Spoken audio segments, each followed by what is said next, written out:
Kühlschrank. Komm in den Kühlschrank, Schatzi. Kühlschrank. Der Kühlschrank, immer.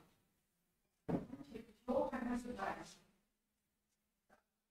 Da kannst du es rein.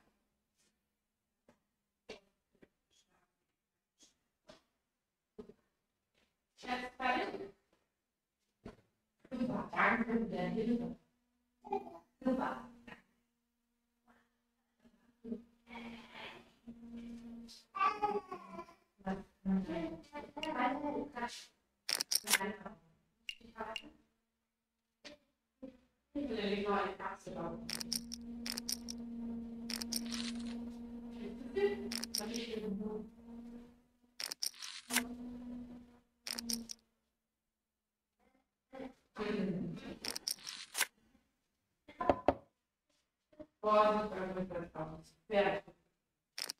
Ganz genau.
Machen wir dann noch schöne Schichtfach rein. Jetzt kannst du Küchen machen.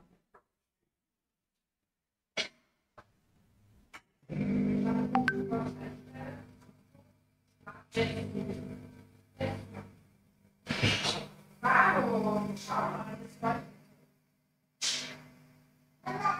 Wow.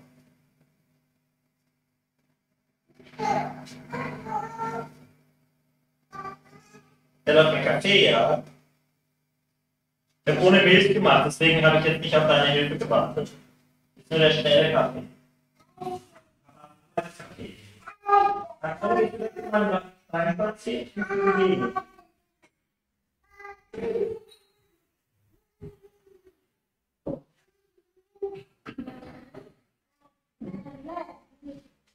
Wollen wir noch weiter warten?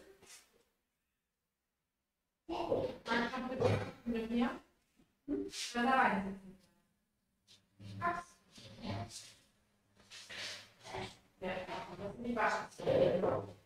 Ich hole dir mal deine Laterne, die ist ja auch am Start. Was muss so nicht mehr anrufen? Die kommt ganz nicht klar. Ich lasse die Kaffeemaschine an. Vielleicht schreibe ich nachher eine Bestellung. So, Küsschen für euch zwei, einen für den Pulver, einen für die Mama. Sehr gemacht. Ja.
All right, let's get started. I think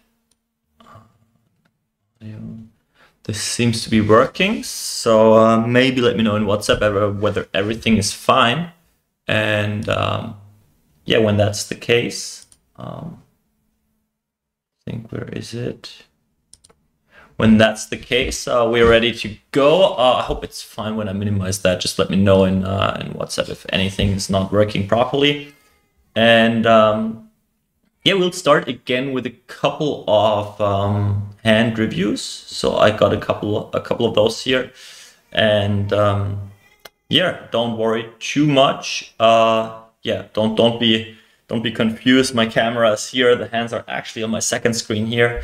So you'll mainly see me from the side watching that here, but later I will probably play on the other screen. So yeah, let's start with number one, and let's just take a look. Last time I remember last stream was like three weeks ago or something like that, not too long ago. So I remember quite some stuff where we actually figured out, like, I was not really happy with most of the hands were played, which should show that obviously low stakes are quite beatable. People make mistakes, but I want to point them out to help you guys, that you know what are like main mistakes, what doesn't make sense, what should you be doing.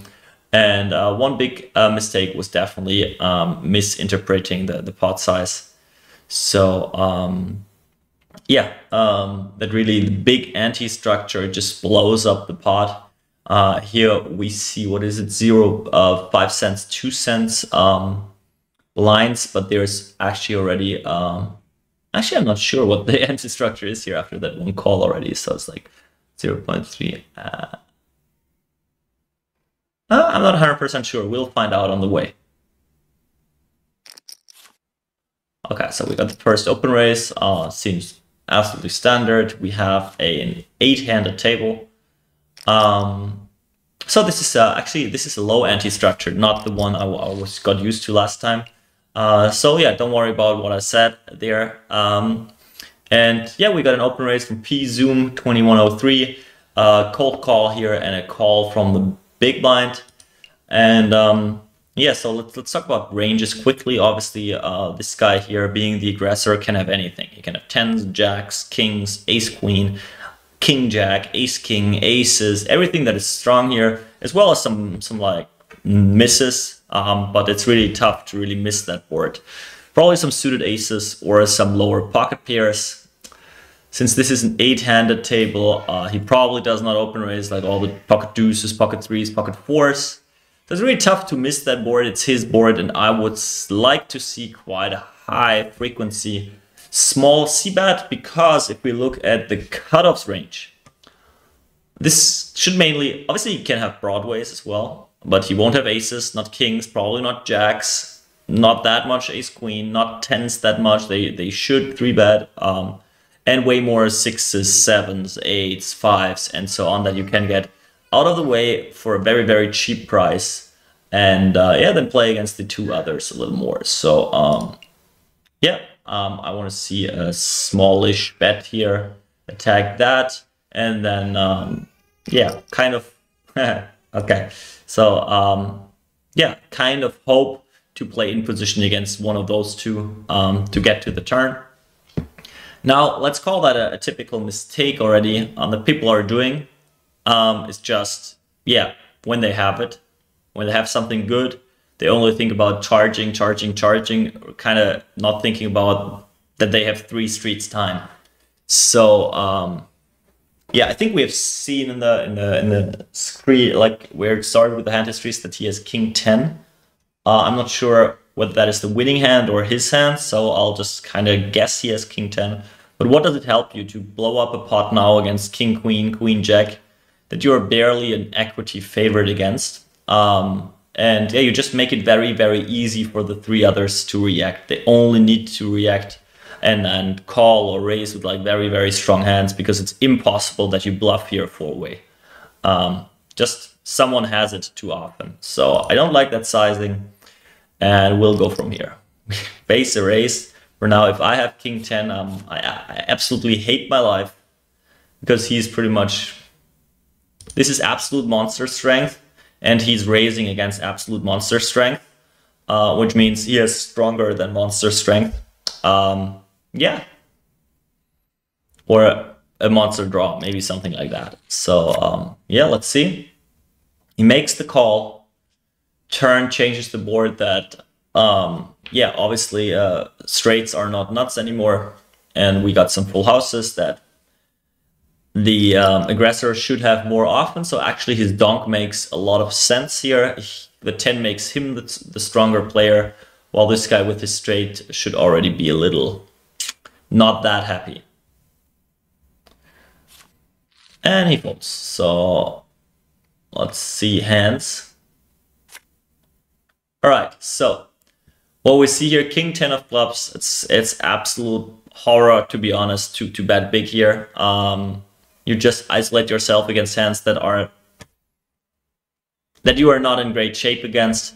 King Queen, you play your positional advantage. You want to call that. If you want, you can get it in. But like raising to then find a fold at some point. I mean, obviously in this card, yeah, I don't know what his turn plan is. I don't like the raise at all. Whenever we have position, that means we have an advantage throughout the whole hand. When he's raising here, he might face a jam.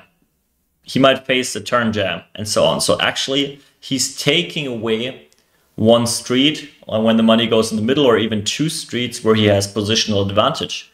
So whenever, this is like a kind of a golden rule, whenever you have positional advantage and it's easy to get stacks in the middle, you want to keep it. So your first instinct should be the call instead of the raise. Whenever you are out of position, you are way more into the raising, just because you want to realize your equity and just run it and don't play another turn out of position, another river out of position, and so on. So yeah, interesting hand. Let's go to the next one. So let me just quickly check the stacks. So we got a 10-20 game with a 40 straddle. That's 60-70 in the middle. Not sure why it shows. Oh, that's the 70. And the 80 is that everyone posts 10 ante. So it's like 80 full ante in the middle. So this is a very, very high ante structure. You should do some limping. So let's do what we did last time again. Just quickly do the cake, do the math, and put that into like normal blinds. So we have 150 chips, dead money in the middle, which is the same like playing 50-100. Just like when we think about going all in, it's the same risk rewards. This is 150 in the middle, with this dead money here, or 3 blinds or 2 blinds in the first place does not matter. So actually, this year the stack sizes play way more like 20 big blinds. It's not like he has 50 big blinds here, right? So people should be way more aggressive. If you guys have ever seen how to play 20 big blinds from the blinds, there's lots of rejamming, right? Someone open raises, you just put in your pocket pairs, you put in your king 9 suited, you put in your ace jack offsuit. So just here, picking up all the dead money is absolutely worth it. And yeah, let's see what's happening here. Whether we see some aggression or see another like 4-way flop. And this time I have no clue which hands are around here. So let's see.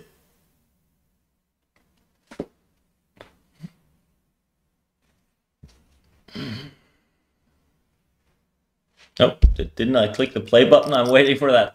So we see a massive raise, kind of. I mean, it fits to the blinds. Like it's, as I said, it's like 50-100. So it's like he has the opportunity to raise smaller, and 170 is okay.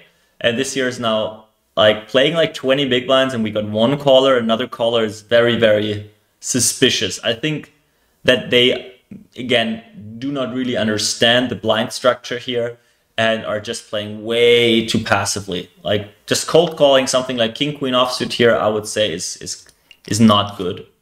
And we end up 4-way fair. It's like, if you have anything interesting here, just freaking put it in the middle. It's like 830 dead money that you're risking, and you risk like 2K to win that, and have fold equity is a monster monster spot for you. And instead we see a 5-way flop with Jack, Jack 4. Again, very, very multi-way, 5-way. Big bets do not make sense. It's very likely one of those guys has a Jack.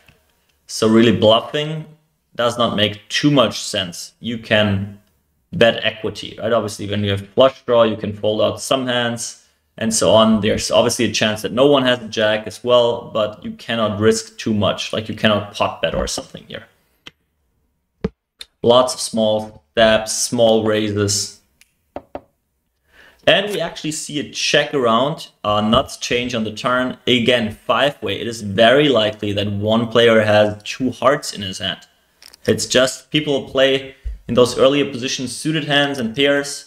So if they have a suited hand, well, 1 out of 4 suited hands will be hearts.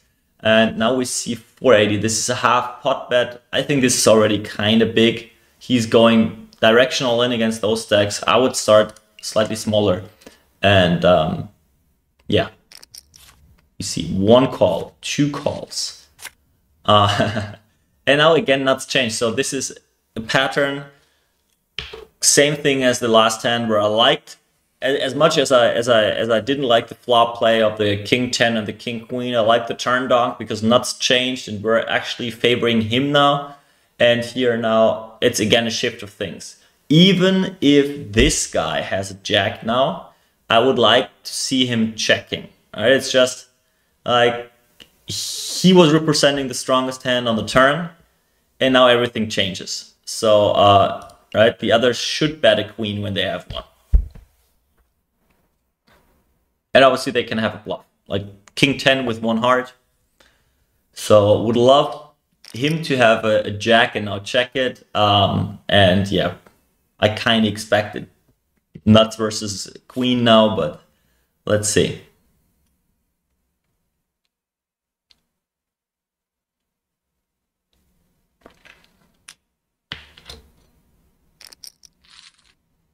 All right, so pocket aces, cool. So yeah, let's say I think we see one mistake here. I like his open raise with aces. That's cool. I like his overflat, not too much. Actually, I prefer the jam here, just with all the dead money, because 5-way, sure, you make top pair good kicker, and that's okay. But I rather take the money now, and you do well against any kind of range. So yeah, I think pre-flop is a mistake. And now post-flop, the check with aces is absolutely fine. And now the turn is just you're still 5-way. There is the chance someone is trapping a Jack, having a boat, whatever. Flushes are possible. King Queen is just not a value hand for 2 streets here. So I'm a big fan of either a tiny bet on the turn. Actually, I prefer the check. Just all, like, obviously you have like queens together with the jacks and a king kicker, but 5-way, it's like very likely that better hands are out there. So you have like maximum 1 street of value. If you get to that point here, I don't mind the check call. But yeah, you have to know that you have a pure bluff catcher and you are sometimes splitting. So yeah, cool. Really turn multi-way understanding how likely it is that people have better hands. Playing king queen against one player here is such a different show. All right, next one.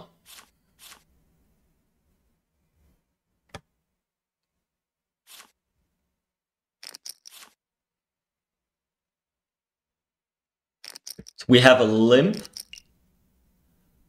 But what happened here? Why is he? Oh, he's a small one. Oh, here we have a limp here. Limp here. Call. Or was it a straddle? Let's replay that. Straddle. All right. So straddle. This is the small blind. Somehow we don't see. This is what confused me. So we got a limp against the straddle here. We got a small blind call. The big blind overcalls. Yeah, with those stack sizes, I don't like limping first in here, even with the high ante. Sure, you can do it. Straddle goes for the ISO raise. I think sizing is fine. And yeah, we see a flop 3-way. So let's discuss ranges. Obviously, this guy should have a linear, kind of linear, strong range. So everything that wants to build a pot here out of position can raise it up. I'm not expecting too many limp raises and traps from those guys, limping and over limping. So he can have like lots of offsuit broadways, maybe some lower pocket pairs, but like lots of like queen, jack type of hands. And this guy, kind of same thing, right? What is over calling here? Like nothing strong. Obviously they can have a 6-7 suited or so. But since this is a kind of a no-hit board, no one really improves. And that means this DYXKS has the clear advantage. Should follow up with lots of betting here, folding out something like Jack 10, like Queen Jack, like King 7 suited. And then we go from there. That is my expectations. This is like third pot sizing. I think that's fine. He tells us he wants to continue, so probably he does not have Queen Jack. He rather has like pocket 5s, maybe he has a 6, maybe he has a 4, maybe he has something like 7, 8, maybe he has Ace X with a backdoor flush draw. So yeah, still happy to keep going with over pairs, with some bluffs. And would now, if I'm betting, I'm sizing up. Check, obviously, he needs to have some give ups on the 9. Check call is interesting now. And we see another 6, which is a great card for out of position. Just takes away lots of 6x from this winning hands guy. And he bets pot size, which seems very strong. I kind of believe him, the 6. Pot size, okay, like he's very polarized, right? He's saying I have at least a 9 or a bluff. Like, that's my understanding. He goes into check call mode on the turn. I kind of put him on like maybe like something like Ace 4 suited, maybe a little scared pocket 8s, pocket 7s. Aces could play like that. Yeah, let's see, aces. All right, so it's kind of that deuce 5, that busted gut shot. Yeah. We see, again, let's talk about mistakes. Pocket aces, ISO raising is obviously fine. Putting out a small c-bet is absolutely fine. Even though aces could check the flop as well to not fold out queen jacks and king jacks and so on. 5-2 suited. So aces and then playing that as a check call is cool. Especially his suits, like small stuff to look at. Like he has the ace of hearts, he blocks ace 6 suited. So one clear nut hand that plays like that, he's blocking. And Mr. Winning Hands here just limps in with 5-2 suited. He just wants to play the hand late position. I think that's not a good idea. Calls the ISO raise. I think that is a very bad idea. And then he floats the flop and kind of needs to bet the turn, I think. And river is just sometimes we need to give up. He can sometimes bluff. It's fine, right? It's fine, but he starts off with way too wide of a range with the 5-2 suited, which will mean if he has stuff like that, he has 7-5 suited, 5-3 suited, 8-5 suited, and so on. So he gets to the river with way too many bluffs. And by just seeing one hand, we know he's absolutely crazy over bluffing here, and calling anything is fine in the big blind's shoes or straddle's shoes. So yeah, cool. Just a little too much willing to play hands. Allow yourself to fold pre-flop and avoid that spot. That's good. Heads up hand. All right, short break here with 100 ante in the middle. So actually this is like, you see 10-20, but it's more like a 130. It is a 130 pot, so that means it plays more like 40-80, 43-86 to be correct. So it's closer to like a 30 big blind heads up, maybe 35 big blind heads up, something like that. So this is not deep stacked. It's not like 100 big blinds or something. It's about the full dead money in the middle. And, well, this is actually Steve O'Dwyer. So let's have a look.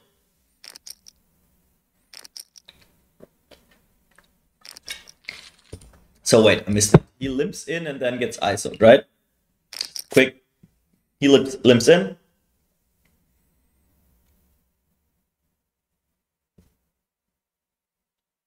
Does he? He does. He limps. You see the ISO, the price he's getting. He calls 90 to play for 320. So that is not too big. You can call all kinds of stuff, right? It's not like 20 and 110. He needs to call 90 to then play for a total of 320. These are his odds. So pretty much any playable hand has to go in there. And obviously again here, half pot sizing. Already in that board, you can bet high frequency with a small sizing. Yeah, half pot usually means a little more strength towards hands that are nuts right now, like some ace queen, ace jack type of hands. But obviously Steve has lots of hands that can continue here. 5x, 9x, 7-8, 6-7, any ace-x, any clubs, any hearts that have maybe back or straight going with it. Lots of hands. And now this is the point where I think you want to do anything but betting half pot. Because now what you do is out of position, you build a pot where Steve has incredible amount of draws. And he will hit some of them on the river and then can give you a tough decision. Like on pretty much any river card, Steve can give you infinite trouble. So you either don't want to build a pot to have trouble in a smaller pot later, or you want to bet that big, like check jamming, for example, that Steve, well, doesn't realize equity. Exactly that thing. Out of position, what we don't want to do is build a pot, have a crazy tough decision on lots of rivers. Let's put out the 7 of clubs, the 4 of hearts, even the jack of spades, right? The 8 of, like any heart, just a 9, like anything is tough. So now I expect Steve to call and pretty much raise his 2 pairs. And now we see the jack of spades, interesting card, right? So 7-8 got there. It always calls the flop. It always calls the turn. It has a straight on the river. King Queen got there. I don't think that the out of position player is betting half pot with King Queen, but Steve O'Dwyer can have a King Queen with 1 club. King Queen, yeah, with 1 club, calling the flop, backdoor clubs, calling the turn, having showdown value against bluffs, having nut outs with the jack, something like that. He has all the 2 pairs, 9 jack, 10 jack suited, something like that. And now out of position is checking. And obviously Steve O'Dwyer has infinite potential bluffs as well. 6-7 of clubs, King Deuce of clubs, Queen 4 of clubs, random hearts that were floating the flop. But yeah, now I hope he's putting him to the test and uses a cool sizing like all in 1.5 times pot. I would like to see that. Here we go. And this is exactly, you build a pot, you build a pot, you build a pot, and then fuck, right? So, cool hand. Whatever he does now, we'll see. Steve has like 2 pair plus, or a bluff. After half pot, I would like against recreationals that I expect this player to be. I would like to be value heavy, to be honest, and do not try to move them off an ace maybe. So I expect Steve to do the same kind of and have it more often than not here. And this call can be like an ace-8, can be the river jack, can be anything. And okay, so he has one of the hands we expected. I don't like this bluff by Steve, to be honest. I think this is too wide. I mean, here we see the results. I told you before that I would like him to be value heavy here. The 9-7 half pot is absolutely lighting money on fire. And now calling, even having the 7 of diamonds is not a great card to have. A 9 is pretty irrelevant. Yeah, it's a nice lucky catch, I would call it.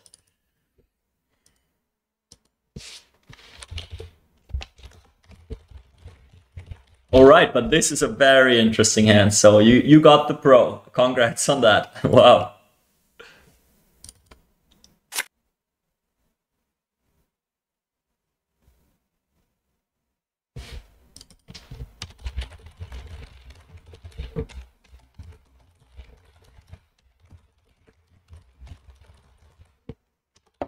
Just 1 second.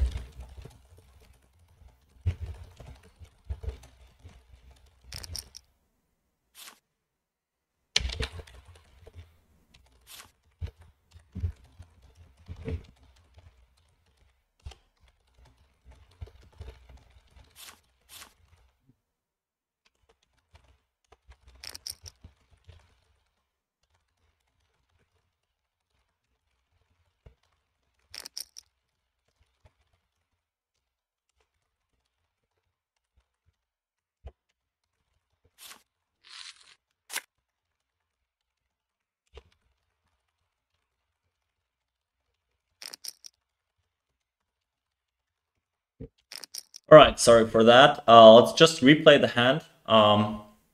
Just needed to clarify something on the side. And it's replaying the flop. Bomb pot, here we go. Okay, now I'm hyped. All right, we got a bomb pot, so 8 players, everyone posting 400. So we got 3,200 in the middle. Everyone has freaking any 2, right? So yeah, SPR is like 6 for lots of those guys. The short stack have a clear advantage because they can put in the money. They are guaranteed to not fold, like they realize their equity, while the others need to fold with the bigger stacks behind. So always good to be a little on the shorter side when it comes to bomb pots. What I do in bomb pots is always think about, okay, how likely is it that people have strong hands? So this year is already a board where people can have quite some strong hands compared to 7-4 deuce, for example. Obviously, always all sets exist, which is tough to make. All 2 pairs exist, which happens way more often, right? Lots of combinations, 9 times 6-4 offsuit, 9 times 6 deuce, or 6-4, 9 times 6 deuce, 9 times 4 deuce in combinations. Someone will hit that sometimes. And now what is the game changer here compared to 7-4 deuces? A straight is freaking possible. This is always something you need to be cautious about. Here, 16 combinations of straights are available, right? So let's just do the quick math because it's interesting. And what is it? I always forget how many combinations we're having. So 1,326 combinations are available in poker. 16 of them make a straight. Actually, with the 6-4 and deuce not available, lots of combinations are out. I don't want to do the math on that, but actually it's not 1326 available.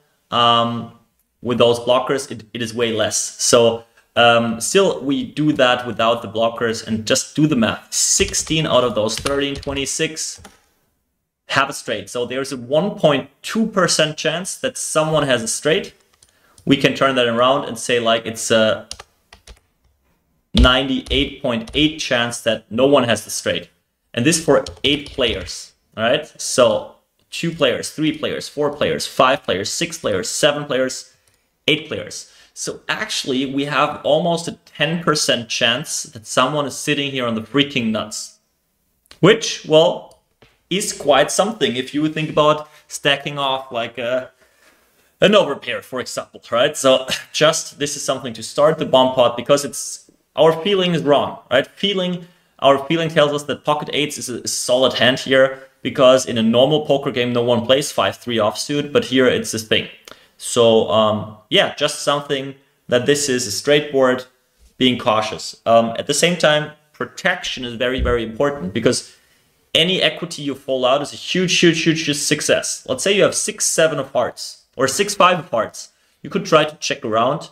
But then this guy will have Jack 10, this guy will have Queen 7, this guy will have King 9, and on any turn card, someone will have a better hand than you, right? So just putting out a small bet for protection to fold out 6 overcards combined is a very, very cool idea.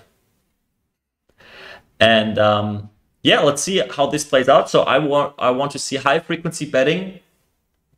Like in general, there's not a specific person that is in charge here. Everyone has the same range. The later positions have more information. The earlier positions should protect more their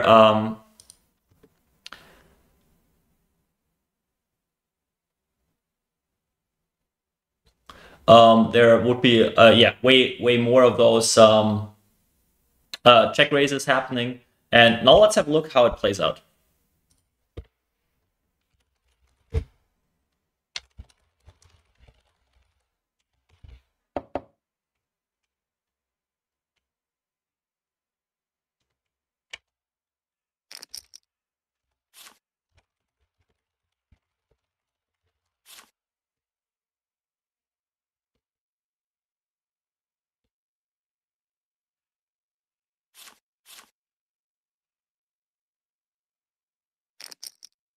All right, so we see one of those smallish bets, like 1,000 to 3,200. It's kind of small from earlier position. So he is betting into 7 uncapped ranges or like 6 uncapped ranges. And hopefully this guy does quite some check raising as well when he has it. I would rather go with check only here and play like lots of check raises against another guy stabbing to not have the problem with all those guys. but it's absolutely fine, right? It just means that this has to be a strong bet. Very, very strong bet. And let's freaking go. And he gets 2 callers. They again can do anything in position, right? They will see on the turn what's happening. There's still plenty of room to play for, right? They have like 20k stacks. And now again, Feng Huo, what is he doing with like pocket eights? What is he doing with like 4 deuce? What is he doing with like, I don't know, right? Uncapped range is very, very tough in position on a somewhat dry board on the flop. Now it got a little more dry, but I wouldn't worry too much about backdoor flush draws. This is interesting now, right? So the button decided to not raise the flop. Where on that flop he needs protection. Any 5, any 3 will change the nuts.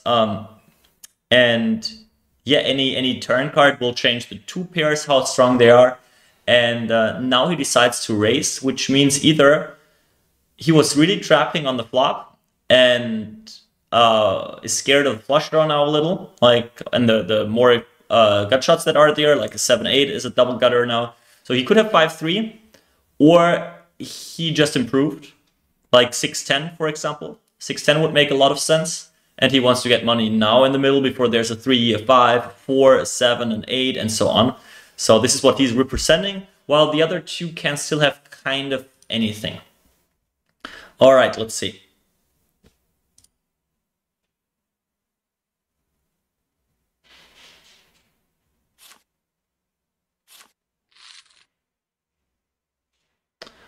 And he gets the fold. So let's have a look.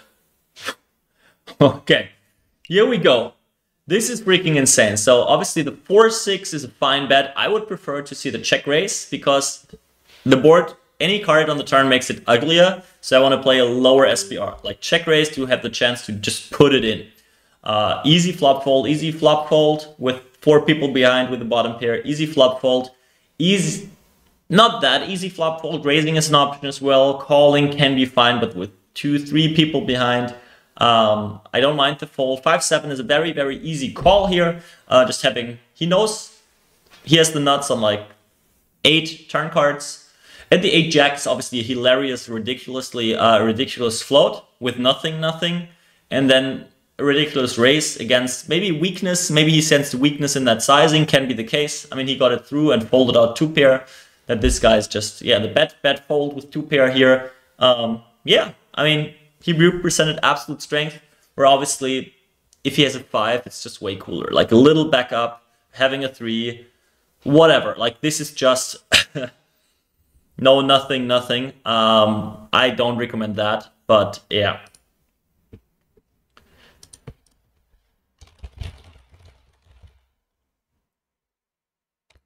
All right, just give me 1 more minute. I'll give you a preview for the next hand already. And you can run it through, and then I'll catch up in a second.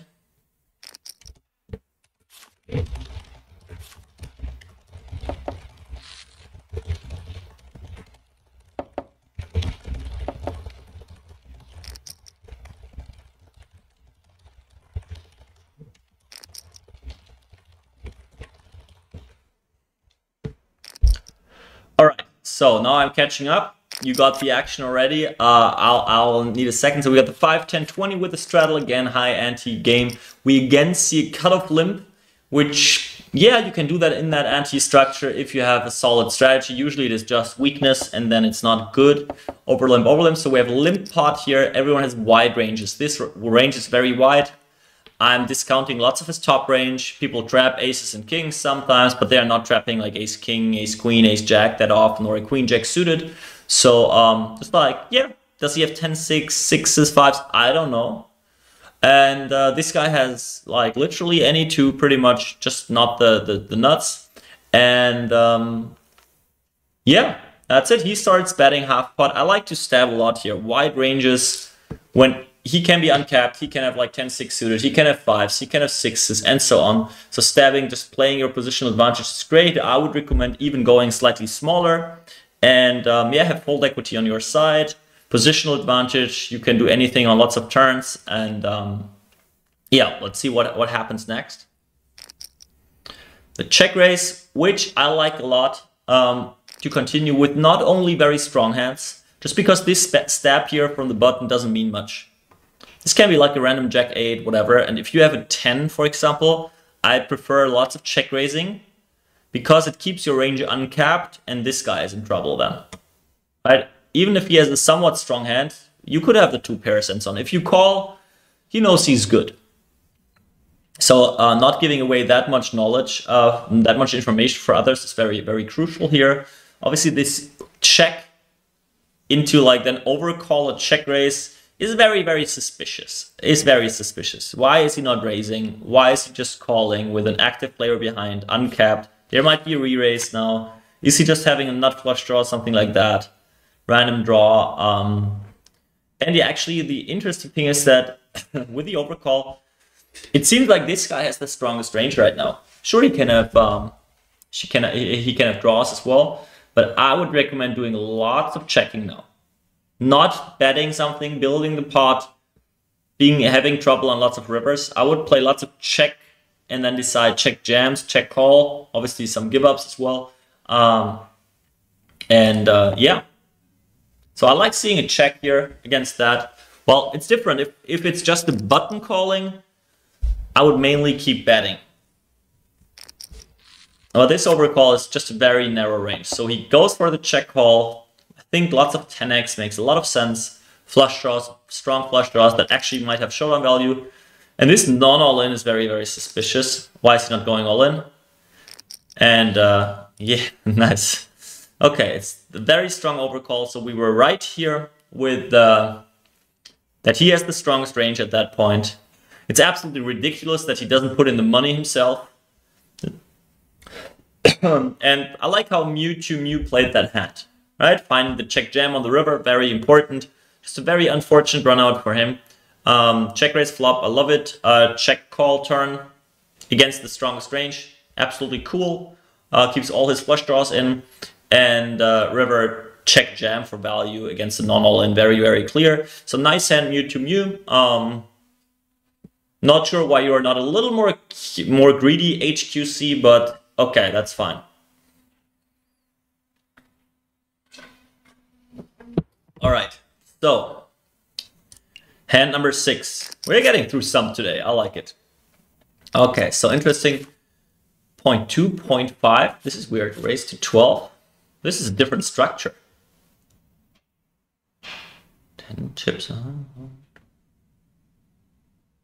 Yeah, there's like almost no blinds and only ante, right? This is like 10 are in the pot with 8 players, so everyone is putting like 1.25 ante, and these are the blinds. This is a wild structure. So blinds are pretty much non-existent, and we gotta keep an eye on the pot size here.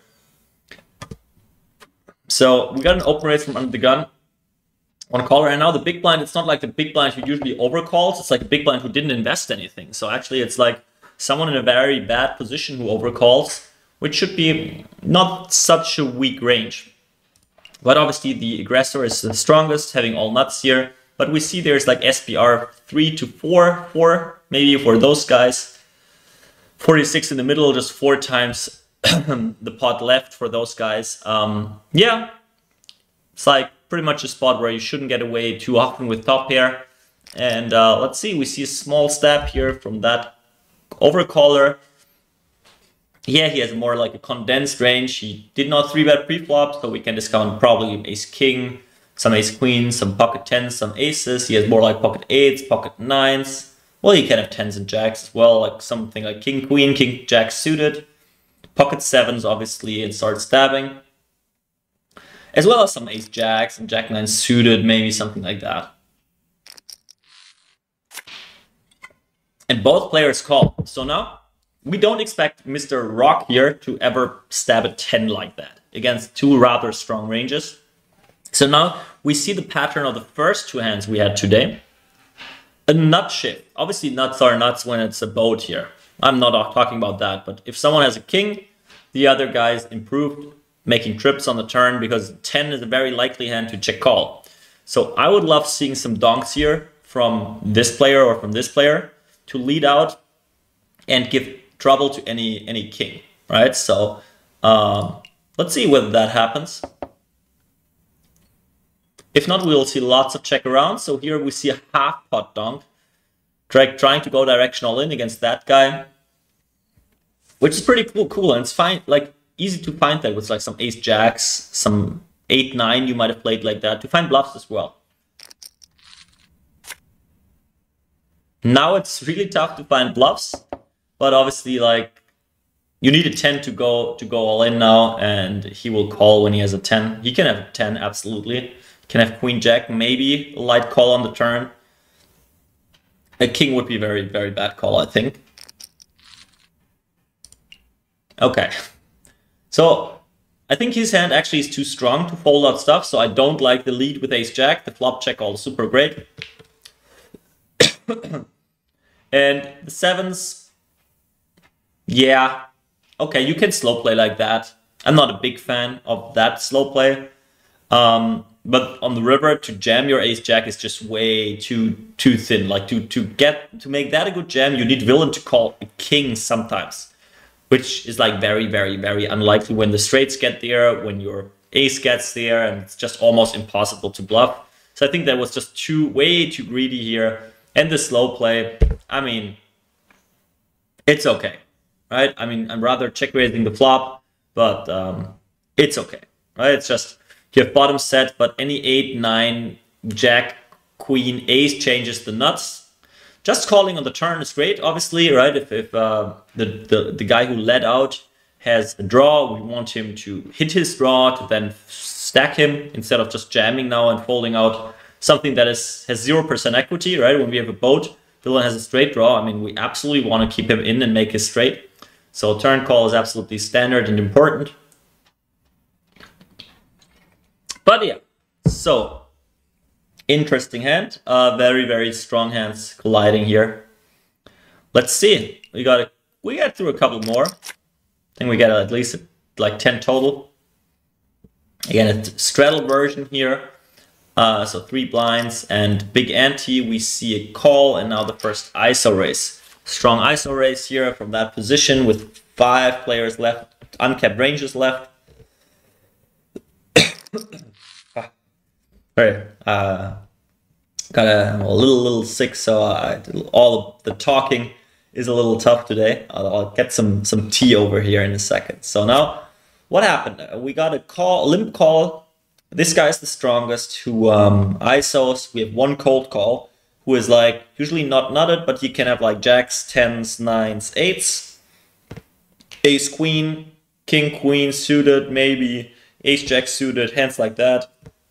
This is what we typically find in those cold call ranges that are not really ready to stack off pre-flop, but they want to play, they need to play. And the limp call can be low pocket pairs, suited hands like a suited ace, something like that is very typical. Doing that with something like jack 10, queen jack would be bad.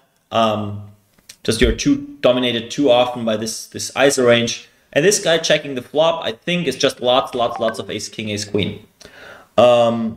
Yeah, lots of ace king, ace queen, maybe some. Yeah, you just can't ISO that wide with 5 uncapped ranges behind. So like he may be having like a king jack suited, stuff like that. And then checking. So I think this guy is the most likely button to be the nutted guy, trapping pocket 9s, maybe trapping pocket 8s. He is more like 4s, 5s, 6s, 7s, maybe some suited hands that can start bluffing now. And he is not out of that hand, but often just sitting on ace king, ace queen high.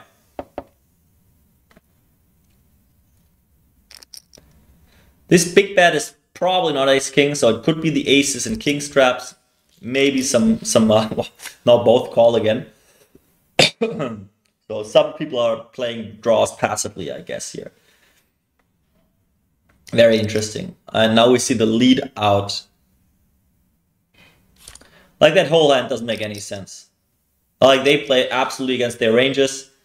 Okay, here's exactly what I kind of expected as well, right? Overcalling range hits. This guy, I don't know why he check calls the freaking turn. Like there's no card that makes life better for him. He should freaking check raise the money in the middle. And then on the river to lead out on that to make it look like a bluff. I don't know. It doesn't make sense, right? Why is he waiting for that river card and instead not putting in the money on the turn. Yeah, pocket nines, obviously you can trap, check back the flop, hope for someone to hit an overcard mainly. But yeah, queen 8 suited, very light ISO. I think this is too light. Checking flop is fine. And then that big bet on that 8 turn I think is actually too thin. I would rather bet small or even check. But yeah, like this ace 3 is just too wild. That doesn't make any sense. And it's again very, very strong hands colliding, then playing in a very, very weird way, where I'm pretty happy that I nailed his range here, that he ended up having pocket nines. I nailed his limp calling range with the low suited aces, with low pocket pairs, something like that. And what they did post flop, I mean, has not much to do with like some theory poker. All right, I'm just ordering a tea here.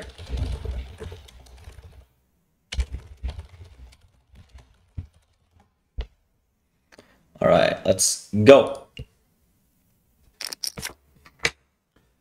Again, 2-4-8 with big ante, same structure. We see an open raise from under the gun. We see a 3-bet here. And wait, and a call. What happened? Like they were too fast now for me. Open raise, 3-bet, and then he probably calls. Are we heads up or is there one more? Oh, cold caller again. Wow, okay. So kind of same spot like before. It was like limp and ISO. Here it's now open raise and 3-bet, which makes it even stronger. But yeah, I mean, his open raise was tiny, tiny, tiny. So it was more like a limp. So same situation. We put him on like pocket 8s, 9s, 10s, jacks, ace, queen, ace, jack, something like that. We put him on like low pockets and like some suited stuff. And this guy has like ace, king, ace, queen, ace, jack, kings, queens, aces. Or again, a miracle queen 8 suited. He should be the strongest, but this guy has the lots of like medium strong. Yeah. We still have like SPR 10, so they are pretty deep here for that structure. Lots of room to play for. He can have pocket 7s or like the lower aces. He shouldn't have like ace, king, ace, queen too often. And yeah, we have one round of check rounds. Now again, turn card shouldn't change much. Just that this guy could have pocket 3s. And, well, obviously both of them can still have traps. But it could be something like we have kings here and jacks here. Let's see. Bet 65 half pot is weird. I don't really know what you're attacking with half pot here. Can you value bet kings and queens like that? And then another street? I don't think so. So maybe it's like a medium strong ace. But then you make it look exactly like what it is. Doesn't really fit to the range. Now we see a check raise really representing nuts and nuts only. I think, yeah, he's mainly representing an ace, and now this is 7s, 3s, ace 3 suited, ace 7 suited is what he's representing. Maybe mixing in some 4 or 5 suiteds. But yeah.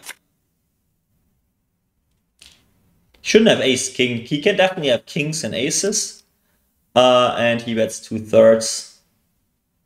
Now, kind of how those hands were selected so far. I expect the jam from like a boat and him calling the other boat, but maybe we find some bluffs.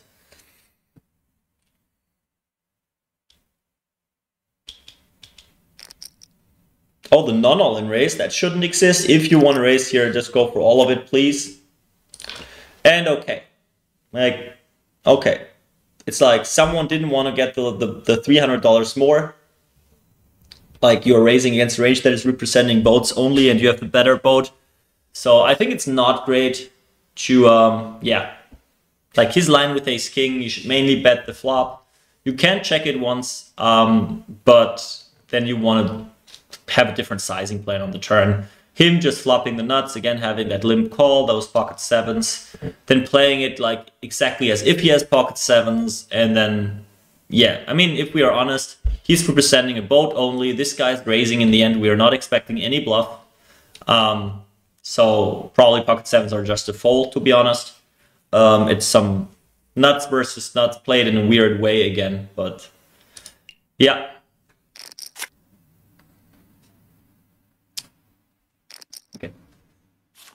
All right, so we got this next structure. This time no straddle, but very high ante, it seems like.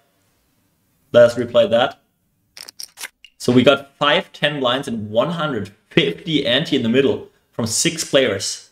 25 per person. This is a massive ante. So actually this is not 5, 10 blinds. It's like, what is that? Like 55, 110 is the blinds. And this is how you should like make your sizings a little. And now here, I got a little T over here. That was good service. Yeah, so now this year, sure, this guy does not have his big blind, like the real big blind in the middle, so you can size smaller, but 98 seems very small, to be honest. If we think just it's like 55, 110 big blinds, more or less. Yeah, it's very, very cheap for this guy to call. It's cheaper than a min raise in that blind structure I have in my mind. So he needs to defend quite a lot, or everyone can defend, right? It's like the price for everyone is the same. Actually, the button should defend the most, having a position. And now we are 3-way to a flop. So now this guy, again, the opening range, lots of high cards, all the overpairs, maybe 3s, 4s, just 6-handed can be in there. And the defense can be anything. That price was so good. It can be 4-6, it can be 4-5, it can be 3-4 suited. It can be 10-4 suited, 10-3 suited, pocket 4s, pocket 3s, any clubs, anything. Anything is reasonable. You should start like still a high frequency betting plan here is good for in position. 150 is fine, third pot, I like it, and then go from there. Check raise. We're still quite deep, like SPR 10, so there's lots of room for stuff. What you need to take into account here is not only hand strength now, but later. So this is a board where I call it nut advantage right now and nut advantage over time. So think about what can be nuts on the river. That is important. And I'll slow down to give you a second to think.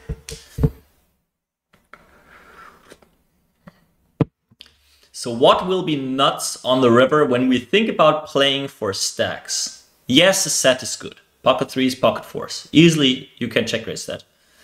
3-4, yeah, sure, it's pretty fine. But something like ace-5 will make nuts when there's a deuce. Something like 5-6 will make nuts when there's a 7 or a deuce. Something like 6-7 or 5-7 makes nuts when there's a 5 or a 6. Obviously, clubs can make nuts. So all those hands are valid check raises, right? You have a chance to go crazy on trouble cards for in position because the aggressor won't hit a deuce, a 5, a 6, a 7 that often, that good. He sits more like aces, on kings, on queens, and jack, and actually put him in trouble. He can have a 10. So I like a wide check raising range here with a plan to go crazy on lots of cards. A jack, queen, king, ace is a bad card. Everything that connects with that 3 and 4 is very good for the big blind. So I like his rather small sizing here, like 150 to 450. He makes it 460. That's cool. And we go from here.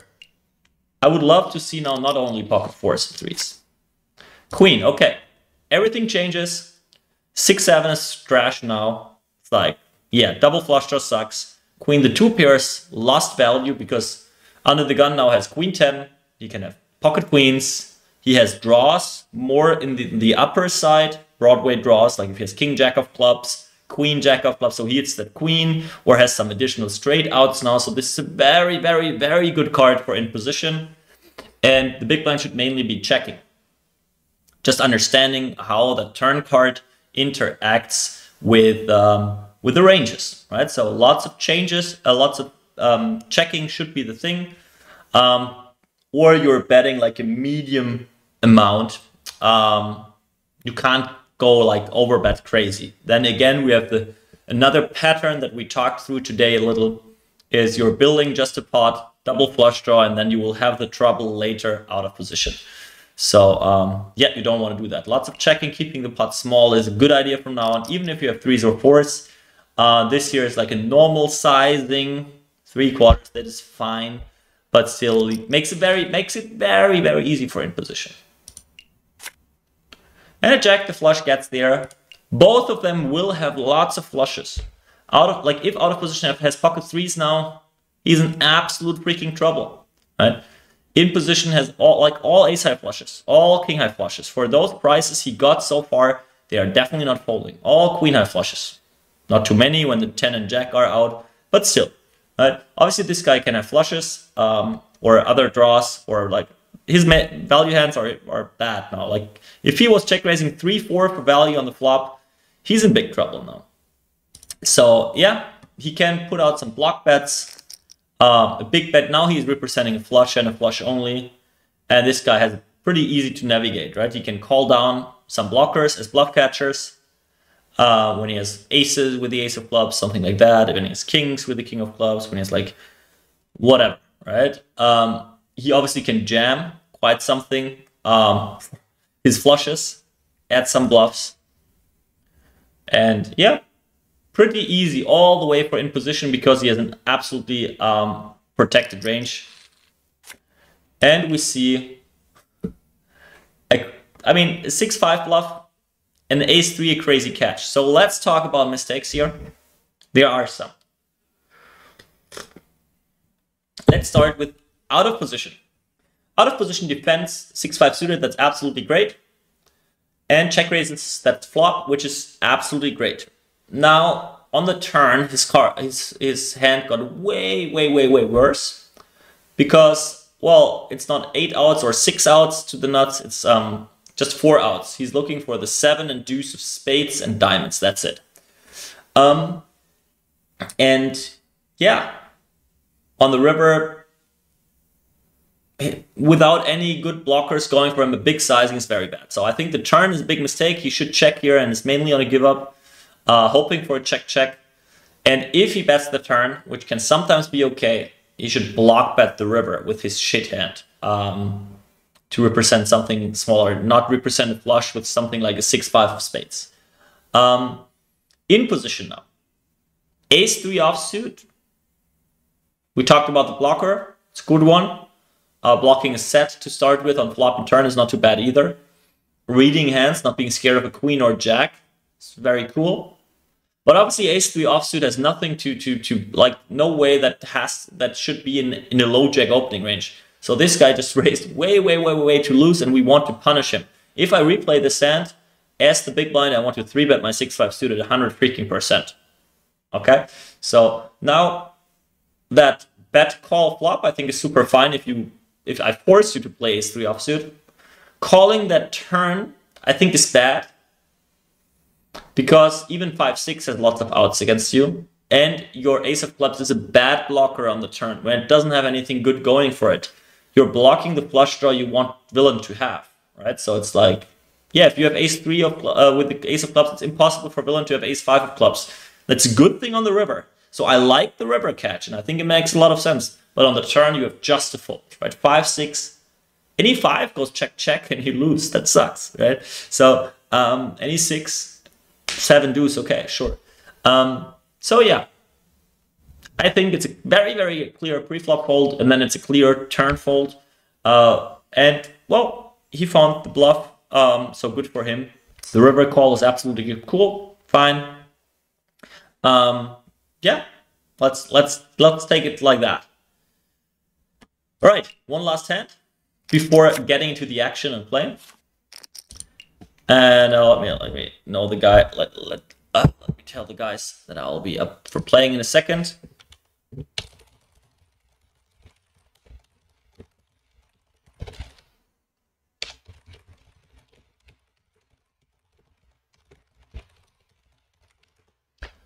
All right, so again, no straddle this time, so it's 10 cents, 20 cents, but big ante again. We have a low jack open raise on 8-handed table. No, it's actually with straddle. The small one just doesn't get shown somehow. Okay, so we got a under the gun raise, 2 callers, a squeeze. Now things are heating up. Okay, I like this as last crazy hand. Open raise, 2 callers, squeeze, a cold call versus the squeeze. This is a range that I'm not playing. It's 2 face up. This is like jacks, ace queen suited, some scared ace king. Now he's priced in with any pocket pair. He's priced in with any pocket pair. He's priced in with anything that is suited or a pocket pair. So we get a 5-5-5 way pot, crazy, and someone might have a queen, right? So he has a strong range, I would say like 10s plus, ace queen plus. Obviously some king jack suited, jack 10 suited, ace 5 suited are also fine. Here he has a very face up range, like probably jacks, 10s, ace queen suited. So I think he's actually the heaviest favorite on having a ace queen here, or maybe even pocket 9s. And he can have everything. He can have every ace queen, but he can have a wider range. He can have pocket 8s, pocket 7s, pocket 6s, pocket 10s, and so on. Spades, jack 10 suited, king jack suited, and those guys are more in the lower pocket region, but could also, all of them can have a queen. So again, multi-way, where everyone can have it. Small bets are the only option. If someone is betting like more than 40% of the pot here, I can tell you he's not a professional. So check, let's see. Here we go. Someone has something. He has a flush draw at least, or has a freaking queen. Just impossible that he's really bluffing here. Like a flush draw I don't count as a bluff, because it's just you have like 35% to make your hand a very good hand. Him calling might be a flush draw, might be a queen. Calling a 9 here would be a disaster. This here sounds now like the super trap. If you continue with jacks and 10s here, you should just rip it in, but it would be bad. It's just a fold. With that stack left, this looks so much like queens and 9s, or someone who is just very bad. Okay, there are not that many queens. Oh, okay, now we found the one with ace queen or pocket 9s for sure. Who pays him off? Who pays him off? That's interesting. I mean, it's just people play face-up ranges that shouldn't exist. He calls, right? And I mean, this guy is calling half his stack to now fold. No. Okay, flush. No, flush won't win. There is a boat somewhere. $10 left even. Like, okay, what is that for? You check again. Okay, let's be honest. This hand is just a shit show. Right? He was telling he has nuts. Like, quads. Okay, check call, the super trap. He has the nuts, check raises. He stabs like half pot on the flop. Everyone knows he has like at least a flush draw. Yeah, I think his ace king has to be an easy fold on the flop, just because someone will have a boat and he's actually drawing dead. And now that pocket 9s decide on the turn to just freaking check it again. I mean, he can have ace queen, right? And then check fold that after that action. But yeah, nice little. This is not a cooler, right? This is important. Like his range is so face up. I told you it's like 9s, 10s, jacks, ace queen suited. Cool. Like, what do you expect on that board if you get action? Ace king suited, not 4-betting, is a massive disaster here. Like with that cold call, so much dead money. What are you going to hit, right? Yeah, an ace or a king, then 5-way. One of the guys will have a set. Put the money in the middle, right? And then you don't, like, you flip it and you lose a flip. That's okay. But you got it in kind of good. Now you just messed up. So this is not a cooler. It's quads versus boat versus nut flush, but it has nothing to do with the cooler, because they played their way so face up that it was quite obvious throughout the whole hand what all those guys are having. All right, I hope you enjoyed that, and I'm super happy that I actually was right with most of the hands I guessed without knowing them and the ranges and described them.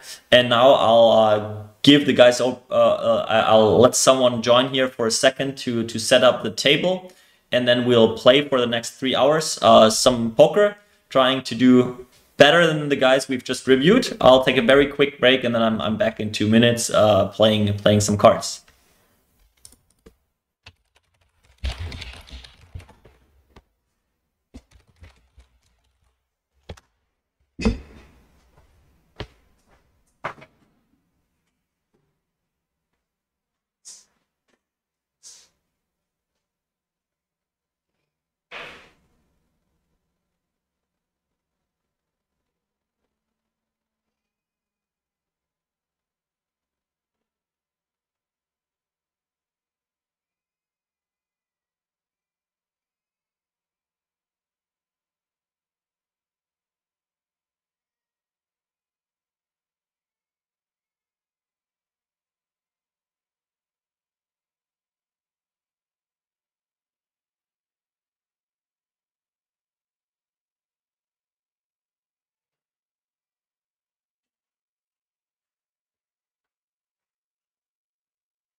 All right, so now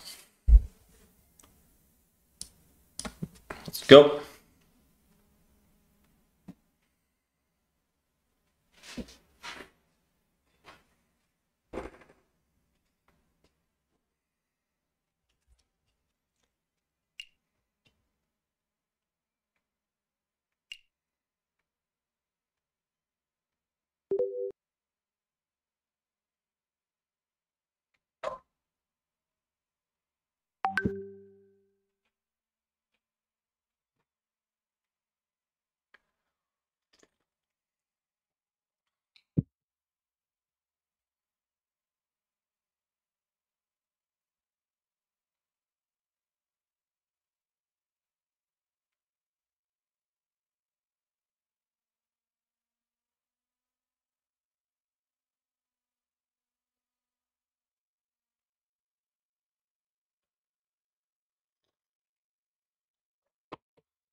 All right, I think we are ready to go.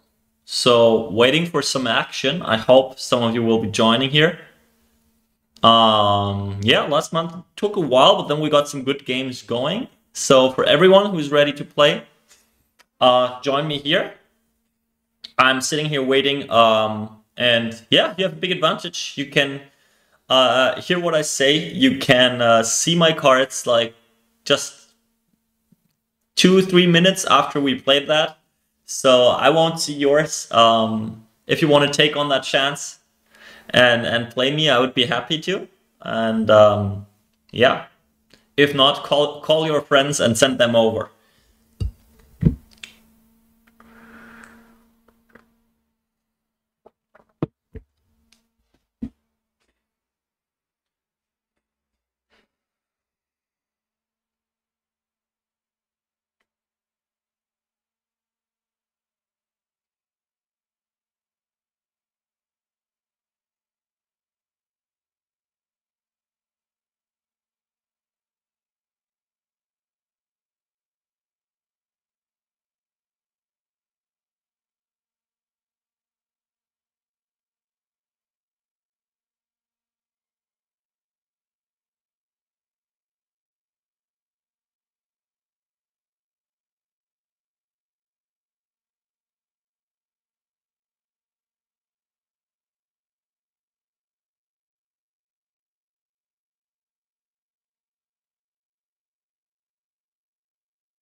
Oh, hello. Welcome.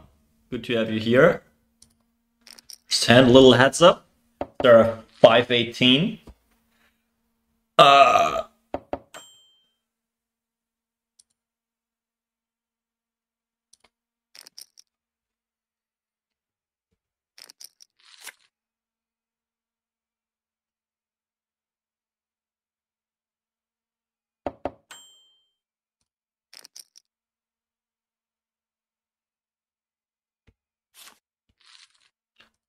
That was a decent start here.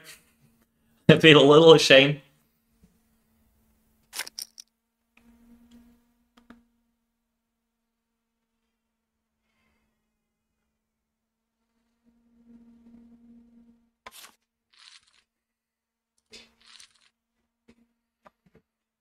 All right, so in the hand comments we talked a lot about anti-structure. Actually, here is none. Last time we played with anti, this time without, so absolutely fine. Different format now, so actually this is just 100 big blind deep. Heads up poker.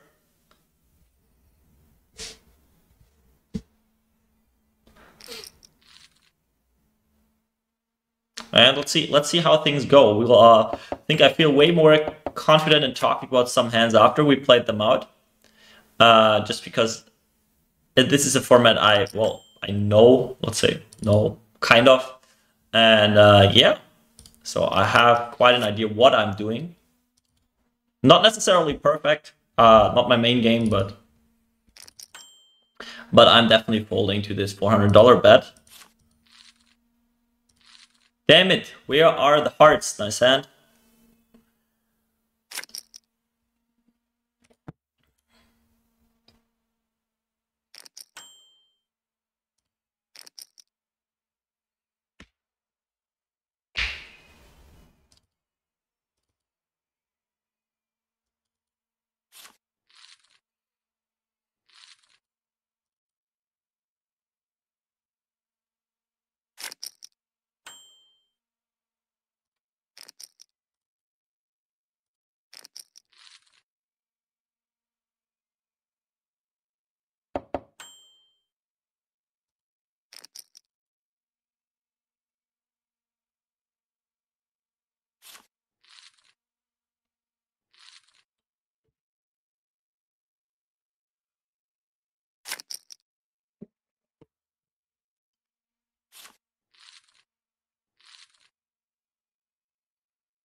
But still, I'm looking to play a 6-max table, then we get the third blind in. So super happy to have you here for heads up.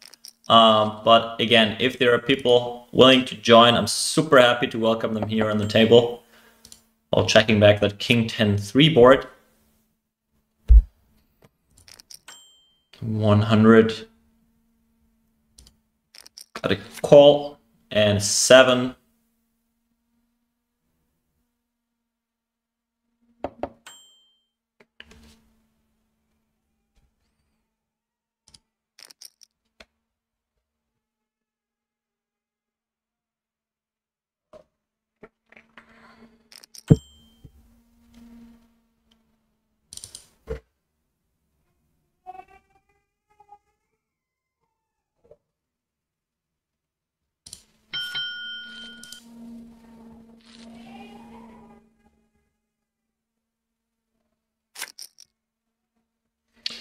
Okay, I was a believer. I was a believer.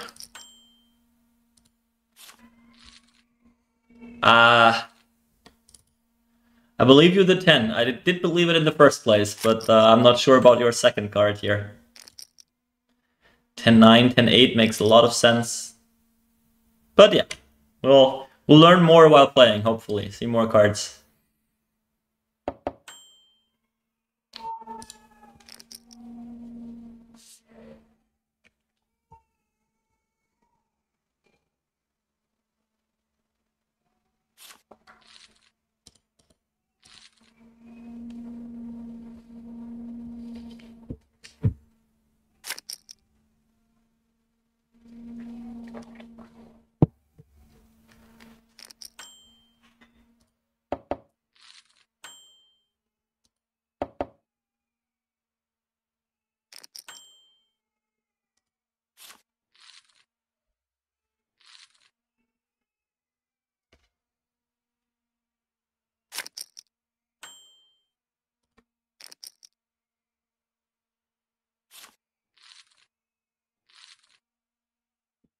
That was a quick one, but I take the loss.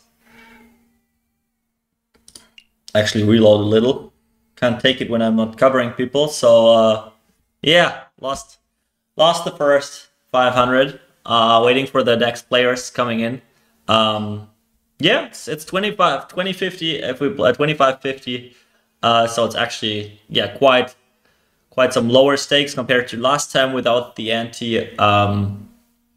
Yeah, it gets a little higher when we are 3-4-handed. But yeah, let's see. It's like if you have that 5k stack that was like super perfectly fine for deep stack heads up poker.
Yeah, so looking for players.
Right, so we have a plan. If no one's showing up here, we will be trying to lower the stakes and play with ante instead, so it's more people can participate.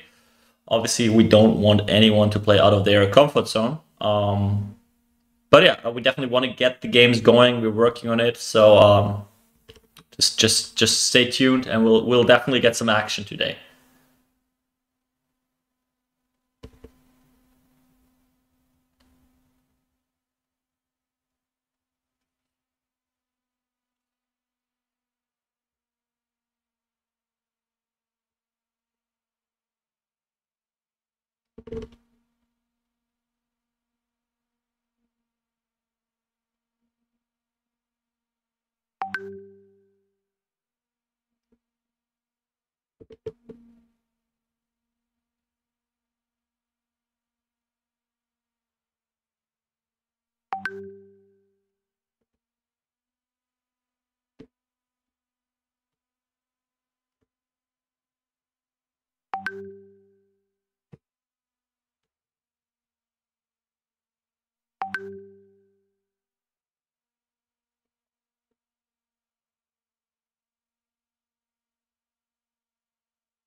All right, seems we get things going. Now it's time where everyone can join.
All right, guys, where's the action? Where is the action?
Right, here we go. That looks good.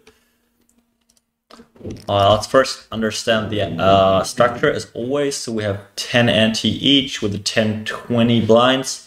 So actually that is like some standard moderate ante, and yeah, playing some 10-20. So it's more about getting a game going than the real stakes today. Seems like low traffic out there, but I'll hope to get tables full pretty soonish.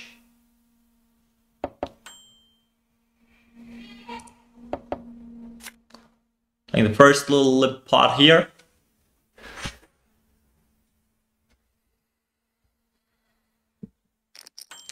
And you win. You win.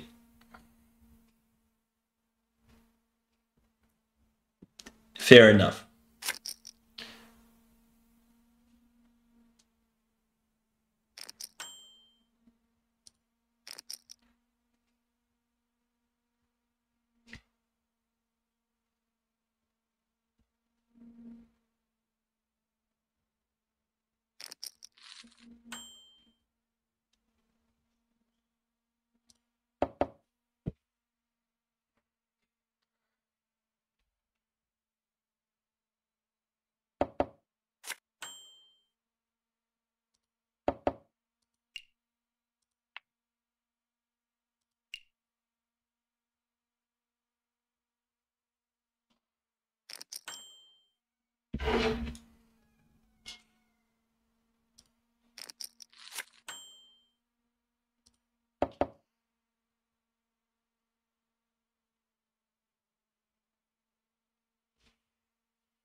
Ooh, so many nice rivers. Nice hand.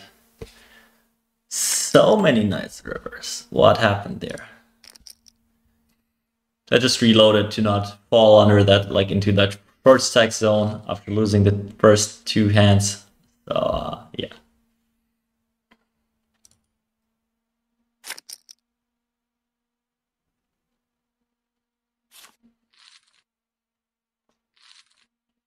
And I'm not after the heads up game too much. Obviously happy to have some action, but feel free. There are 4 open seats. I want the table to get full. We got like more than 2 hours left of playing.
Alright, so we've seen 3x open race, 4x open race, some limping from my side, lots of different stuff. I like it. I'm gonna follow up with an open race.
All right, CSSSS. I remember that name.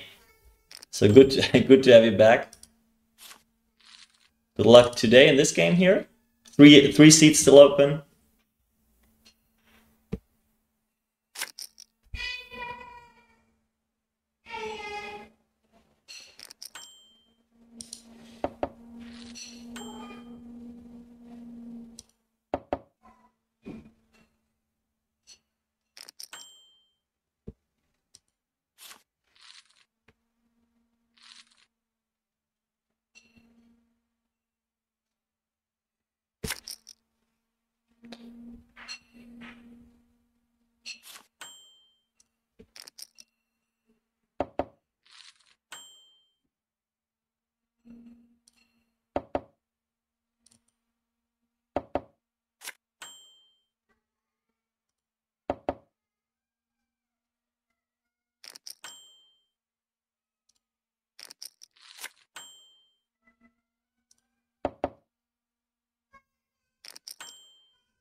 That was a good ripper.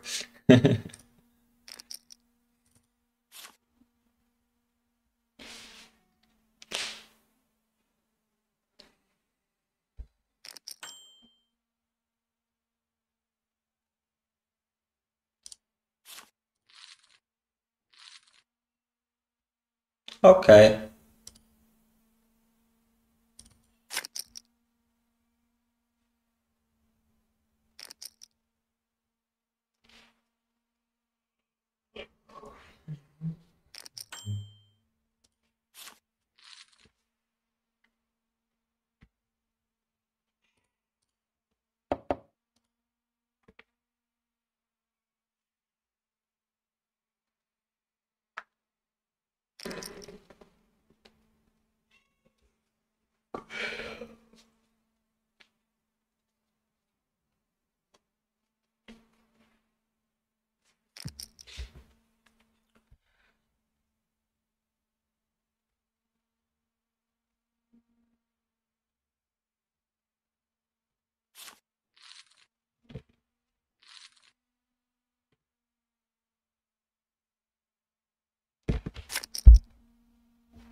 Next player 5-1-8 back, so I can take some revenge for our short heads-up match. Good to see you here.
We got the straddle going on. I like it. So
okay, I take it. I take it.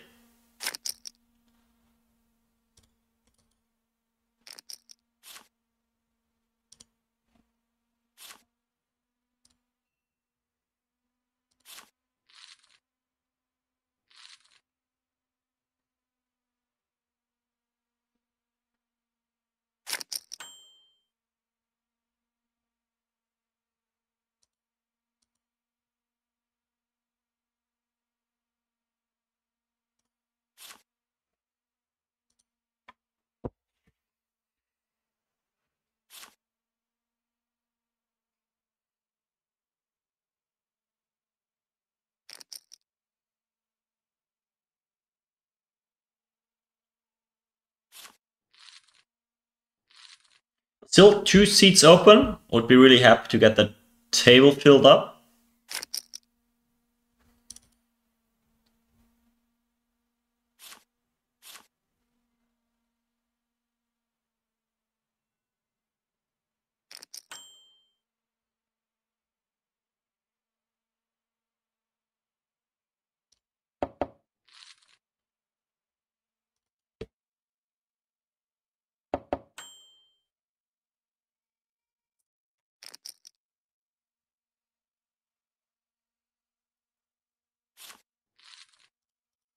Ah.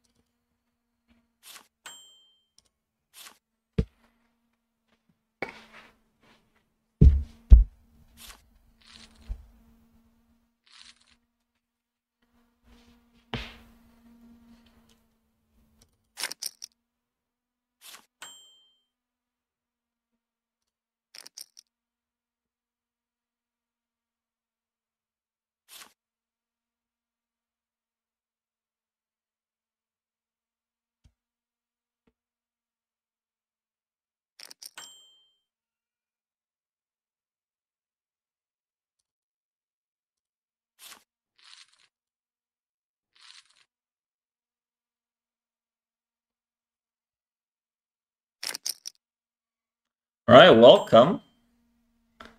One more. Last seat open. Now it's yeah, what is it? How do you call that? I want to say rush hour, but it doesn't make sense. Last chance. You got to be quick to get that last seat, and we'll have a fancy little game here. Pretty sure things will heat up quickly. So our friend MVP here, putting lots of pressure on me so far. Didn't have any hands that I really could do much. I mean, I was thinking for a second about the last one that I open raced and he 3-bet me. But let's see how crazy he actually is. Maybe you caught some hands, or maybe you're crazy. I'll find out.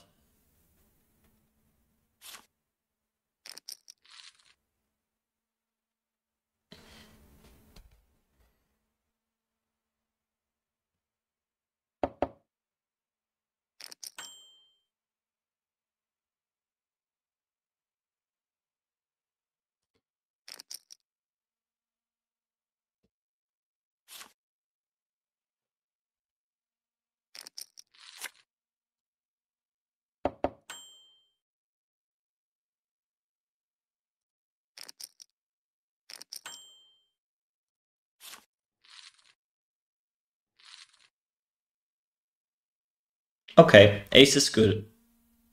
Ace is good. And here we go. So I like, what is that image? I love it. That looks beautiful.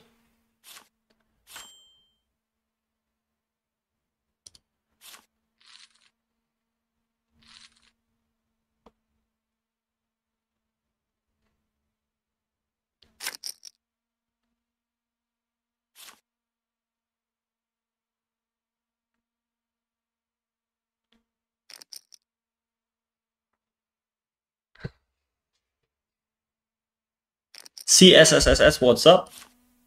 Didn't expect you to leave us.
Back in a second.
All right, so seems like I missed only one hand. That's fine. Here we go, big blind defense just in time.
Wow, this is some super nuts. Oh, some lucky hit. Nice hand, guys.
Oh, that hurts. Okay.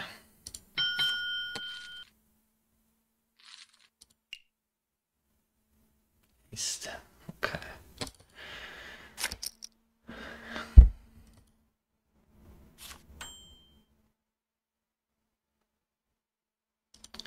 You guys are a little more wild than I expected. I like it. That's good. All right, let's play a little.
Couldn't help myself. Couldn't help myself. I didn't believe you, really.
Oh,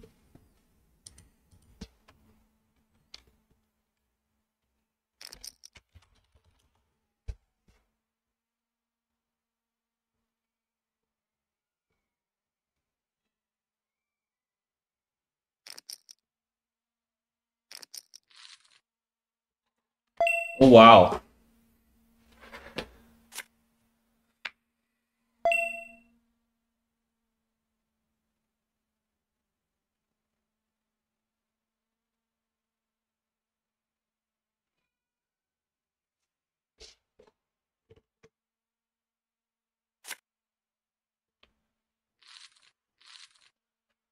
Magic YYY crushing. Crushing.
Was wissen Sie über die Hölle?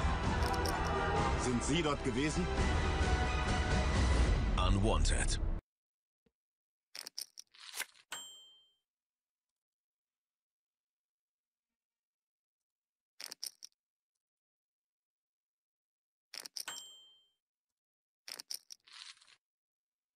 Ooh. Ah, nice hand.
Oh, welcome, one more. Well, I tried to fight against my friend here with some sticks and stones and nothing. So, yeah, nice hand.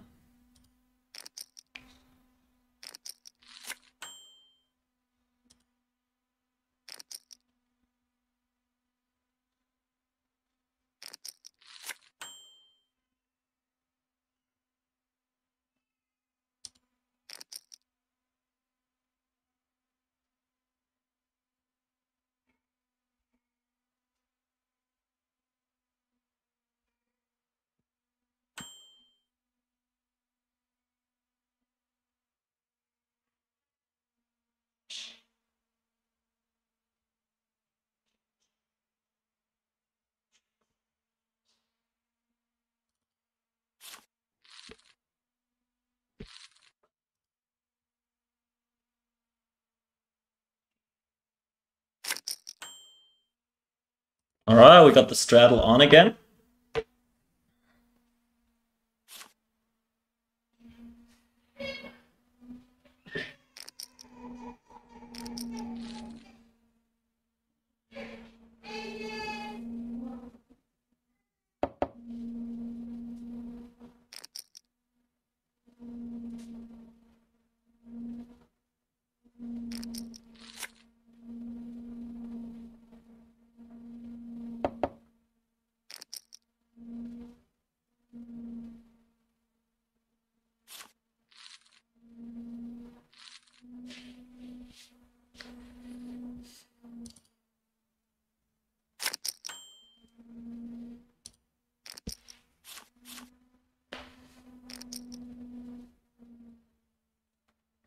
Oh, one more. Almost missed you.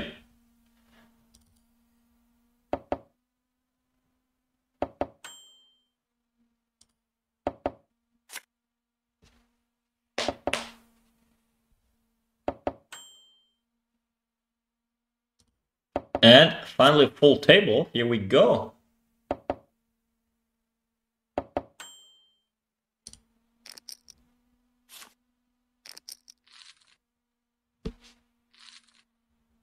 All right. I should stop trying.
Oh, yeah. Oh, that's a good turn card. All right, getting crushed. 7?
Okay, here we go.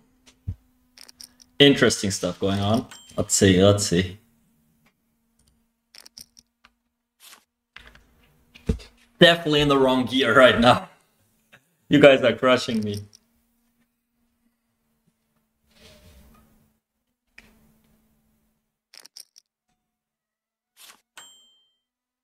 Limp array.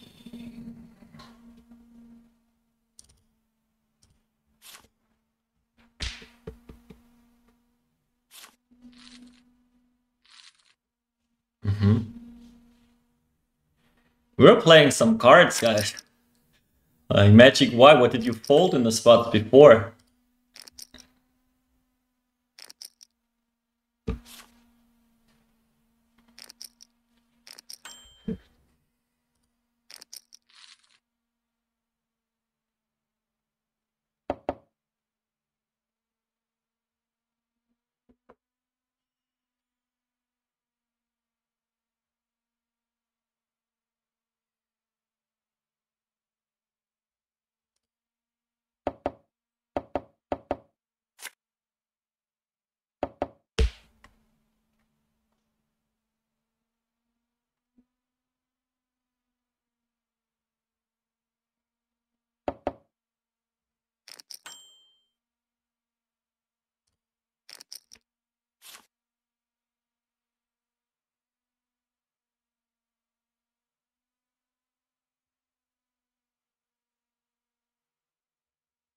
Welcome, one more.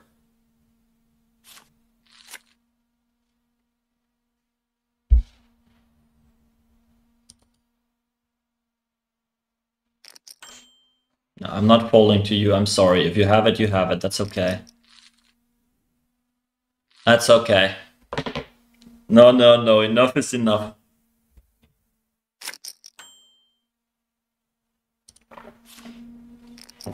Enough is enough.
Okay, I'm ready to gamble with you guys now. This is a different game. This is a different game.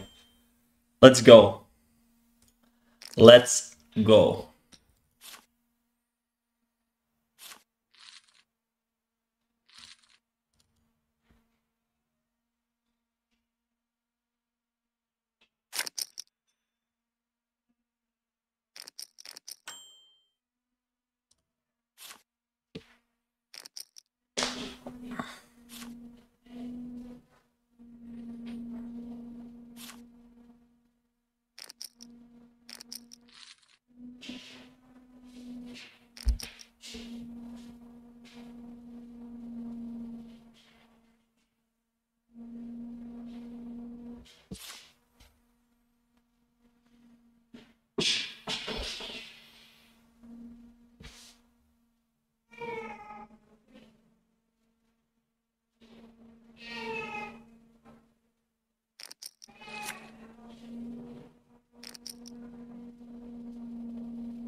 Good luck, wow.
Alright, so let me check.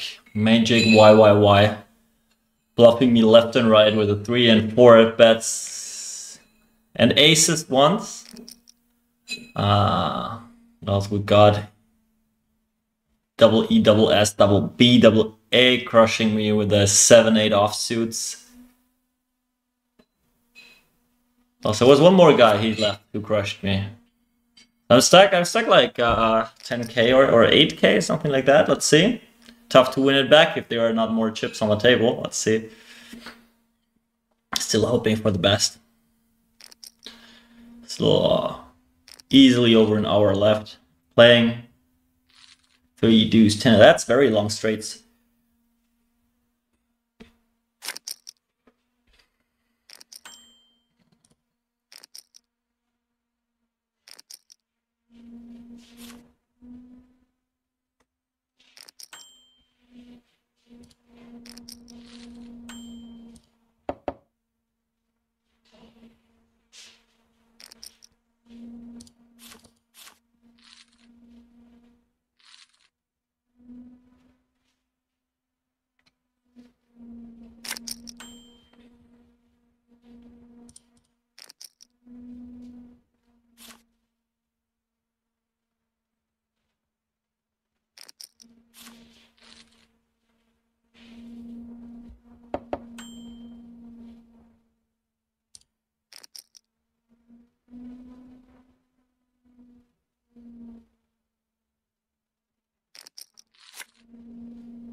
All right.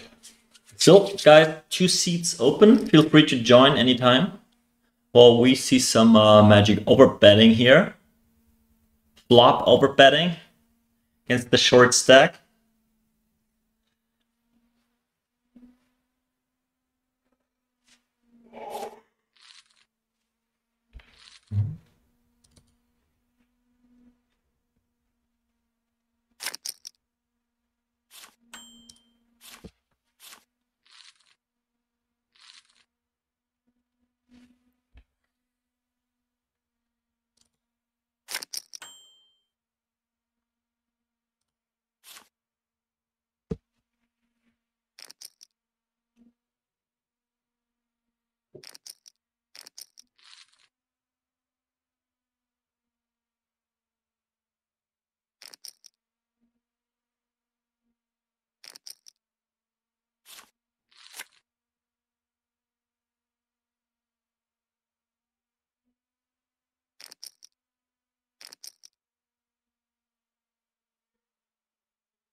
Next big raise. Oh, not big. Try to say again.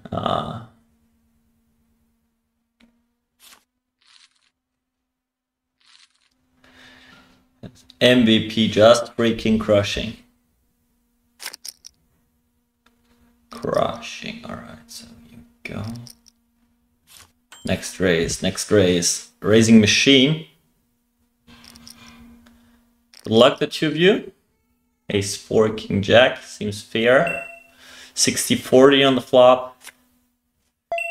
23% left. Oh, there we go. It's like, I mean, Ace 4 is ahead, but it feels like King Jack is the better hand. I always feel like that.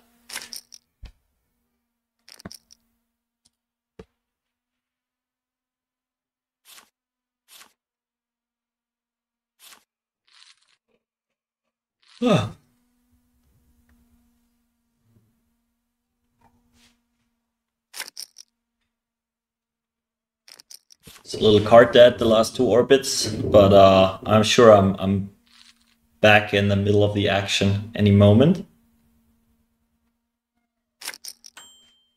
Definitely not this one.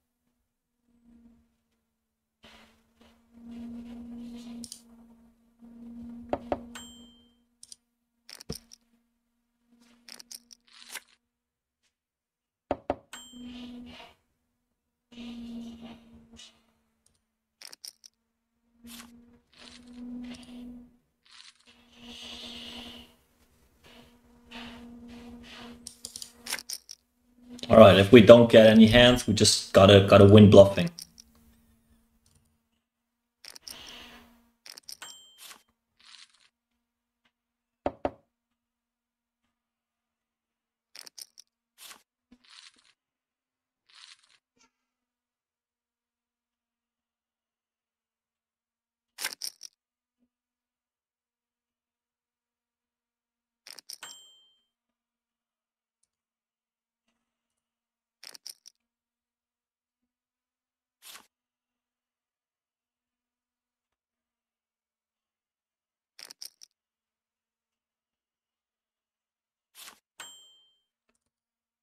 Okay.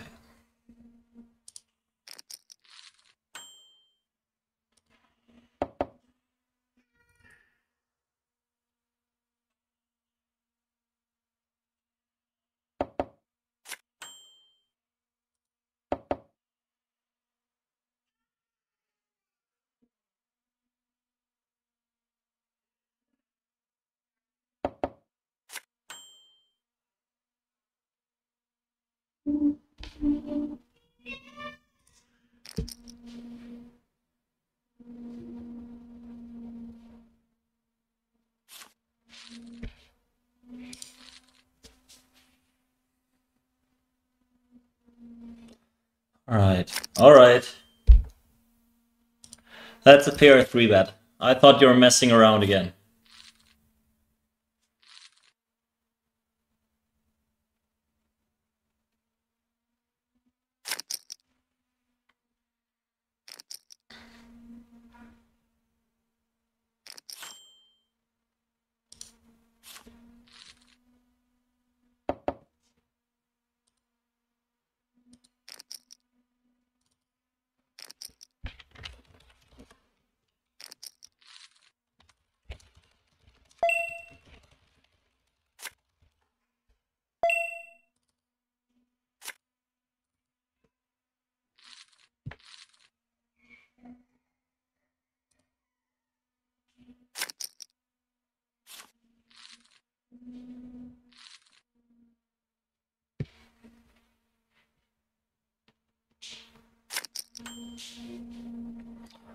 Back the 2 of us? What happened to them? Did you kill them?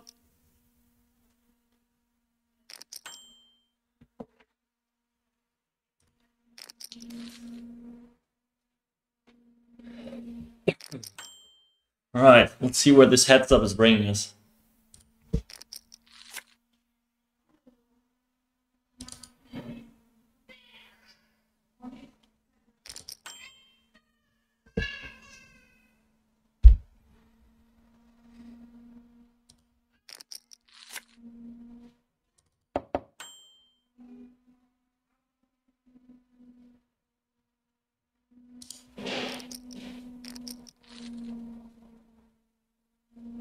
Got you all the way, sir. All the way.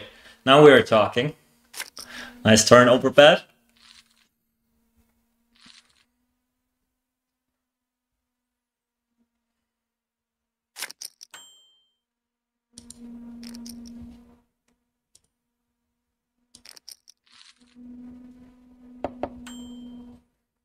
Oh, I like that board. I feel like we had that before.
Okay.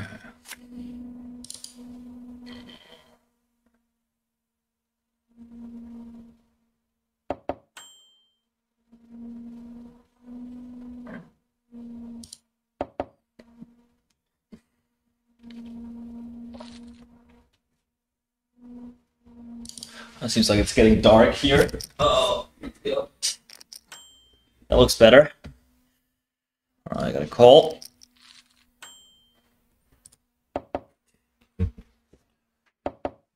Check, check.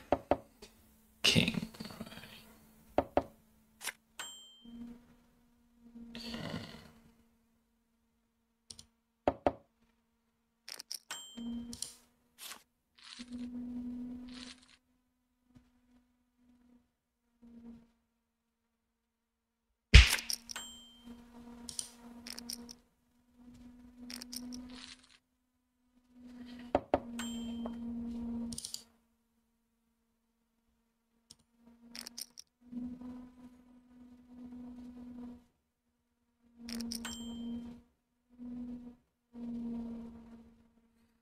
All right.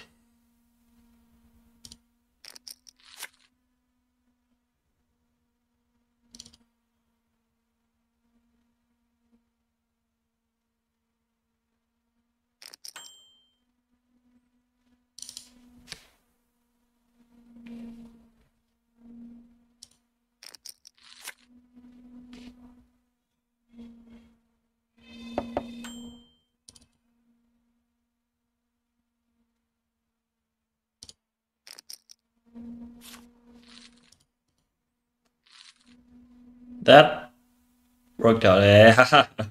Nice hand. Ooh.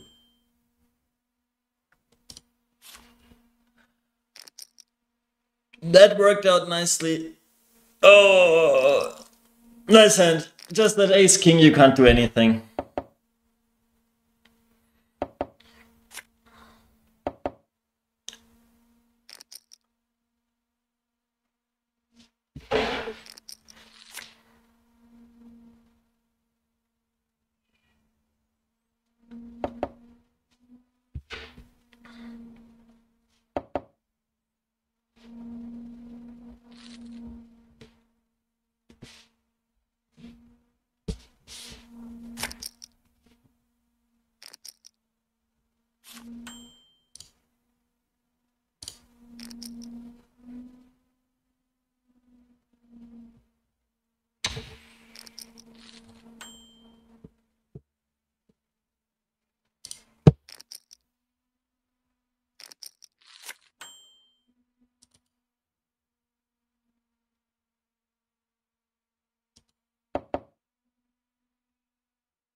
Right, 3 seats open. We got about 1 hour left, so I'm happy to see some more joining. By the way, welcome, Mr. 123 Iron Man.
Okay, I thought this is my flop.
You take it, you take it.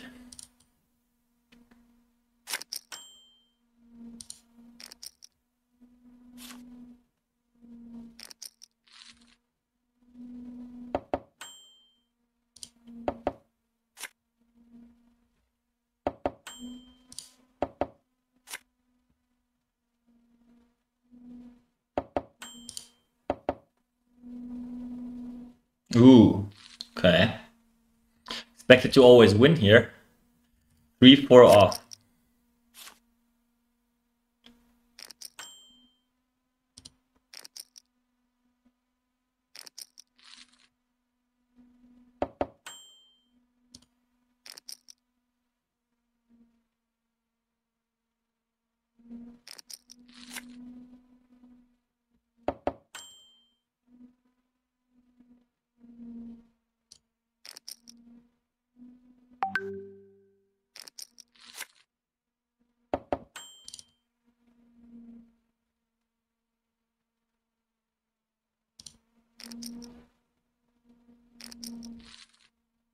Okay, okay, okay.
Okay, nice D.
Okay. Okay. This is a strong hand indeed. Wow, wow, wow, wow.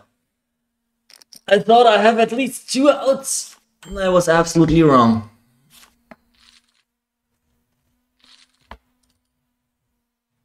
King Jack.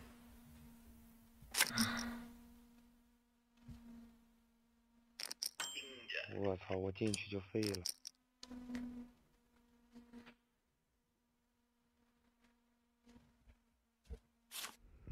King Jack is strong.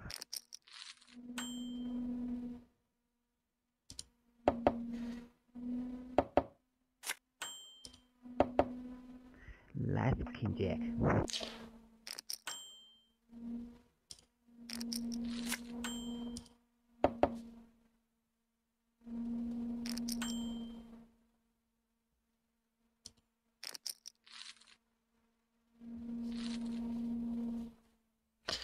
Yeah, maybe I should stop catching, but it's tough. It's tough. Very, very tough.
What? You're betting all the time, going crazy. Now you have the nuts and nothing happens. I'm very, very, very confused, sir. Very, very confused.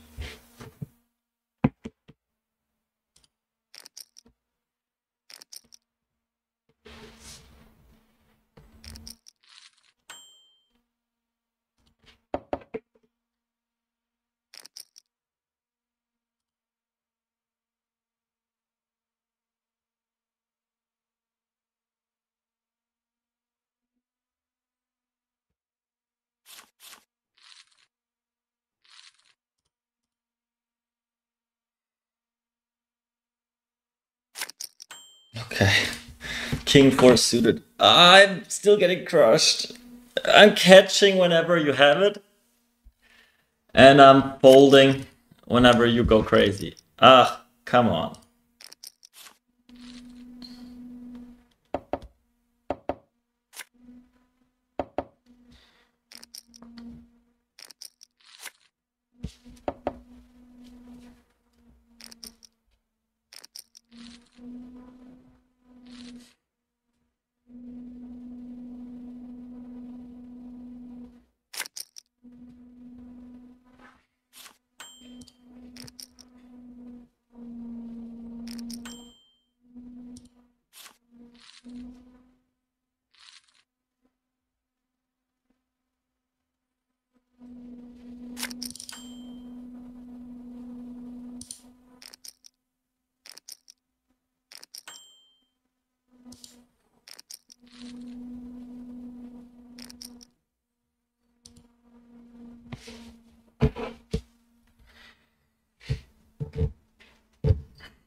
Oh, come on, sir. Okay.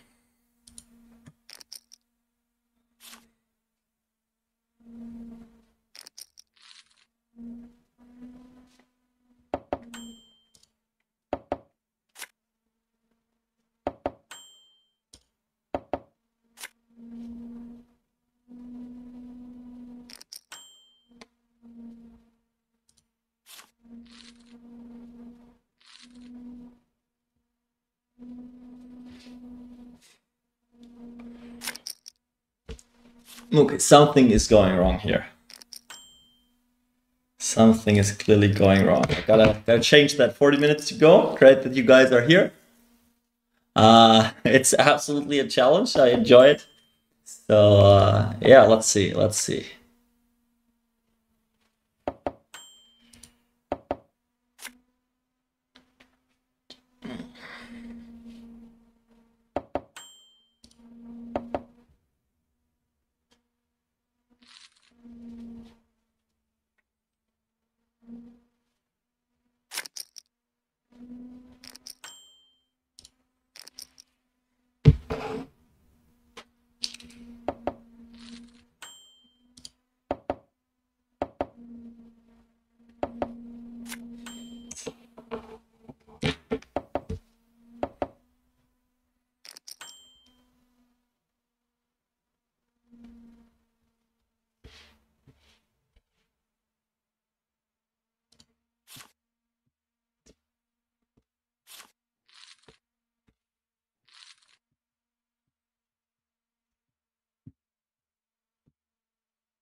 Oh,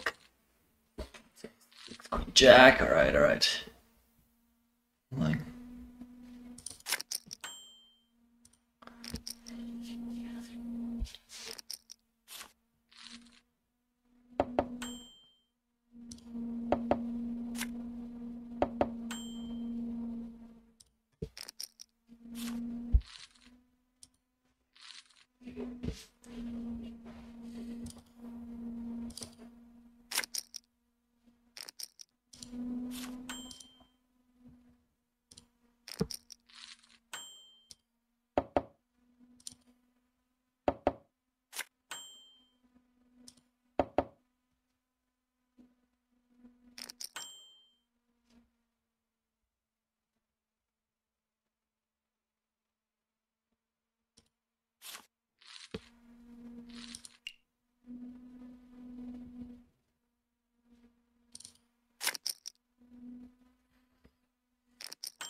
Alright, I'm back in a second. Please play a slow one, then I'm back in my big blind.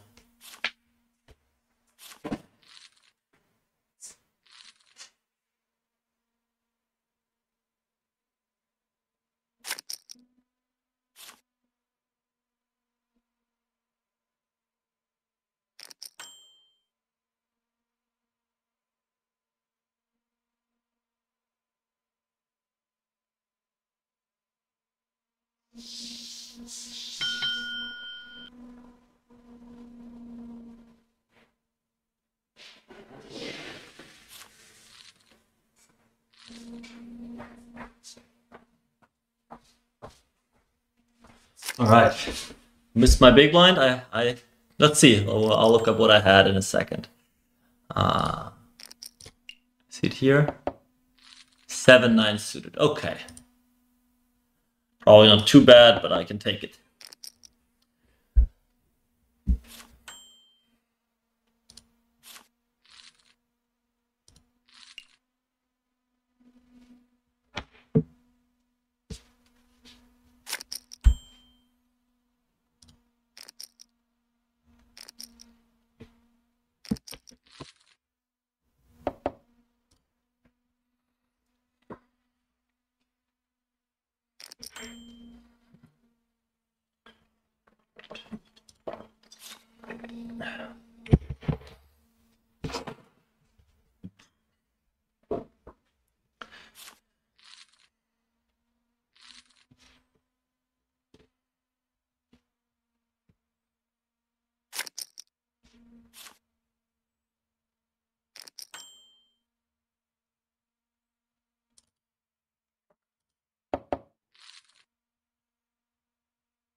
Oh yeah.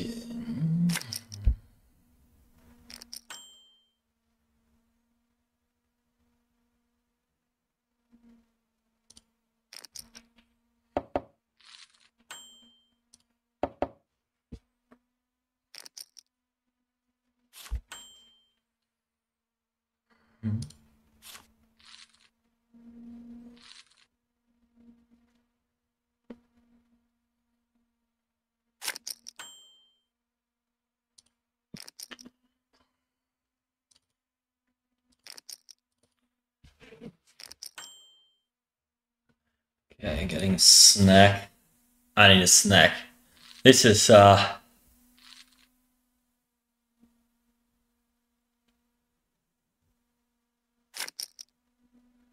this is tougher than usual against you guys here, so I'll get a snack. But this time I'm not missing a hand. I'll try to run. Alright, check. Jack. Check.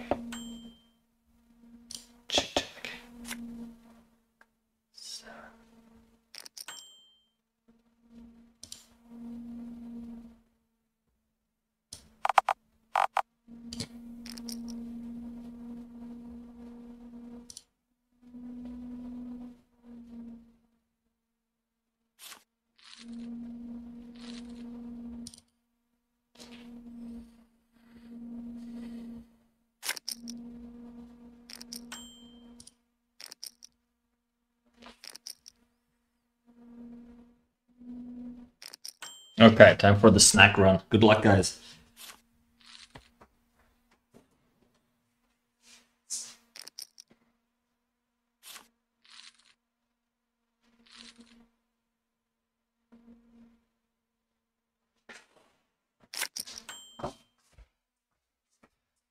And back for my button race. Here we go.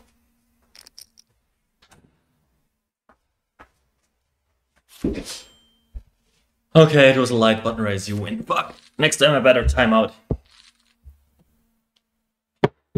King. Yeah, I had a king as well, but a very shit offsuit one. Oh.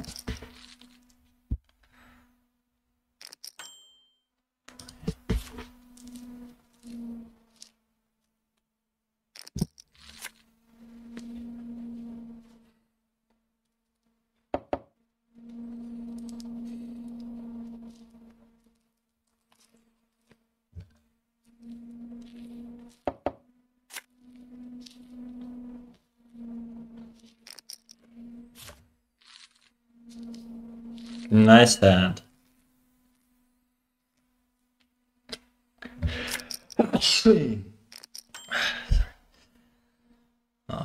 Call.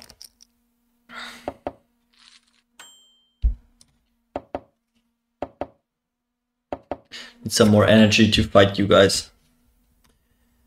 Magic, why we are not playing anymore? I don't know. Card that versus your 3 bets. Oh fuck. Ace 5.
Oh, welcome.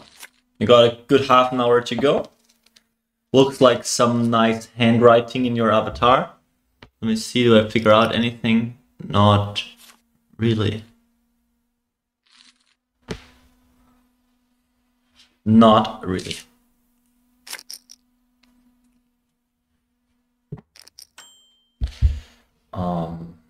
But now means like doubling the blinds. We got the 3rd blind in now, being 4-handed.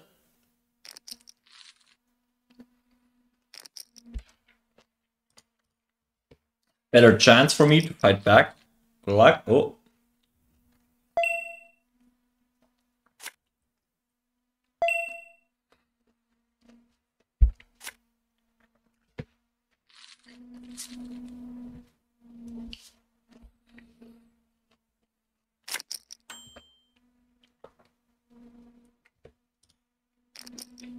Damn it, just preparing for the 3rd blind. Losing a player, that sucks.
Okay.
Wow, that's a wild one. Good luck.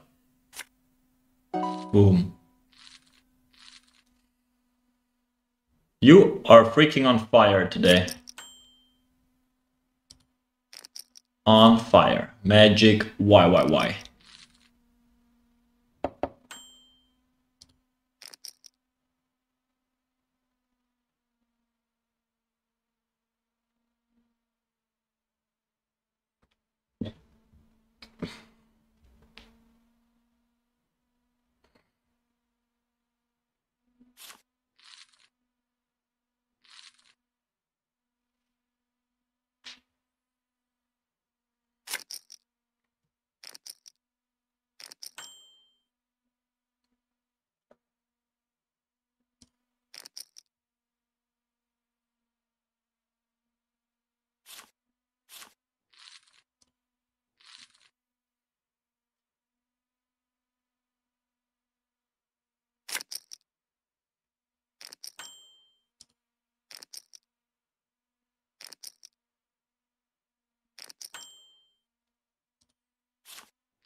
Yeah, so we got 20 minutes on the clock, 3 seats open. Feel free to join.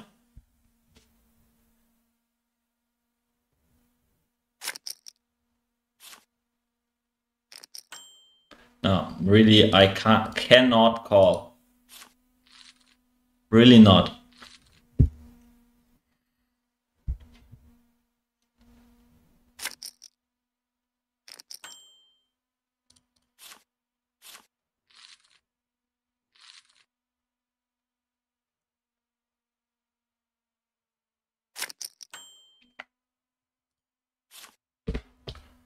Very card dead over here. Would love to play some.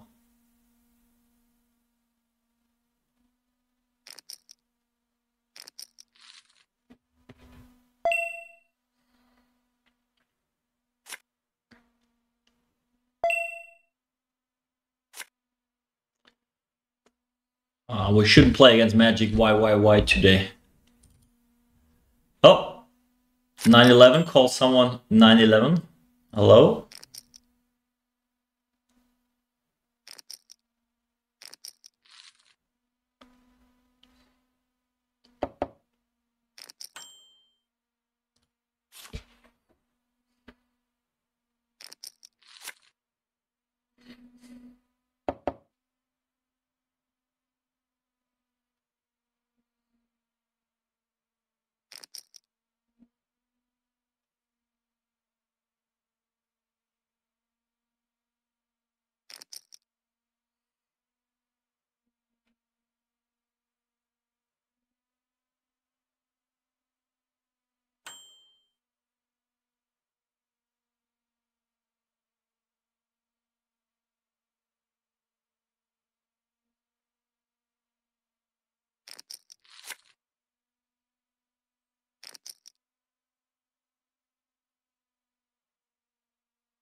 Oh, someone finally.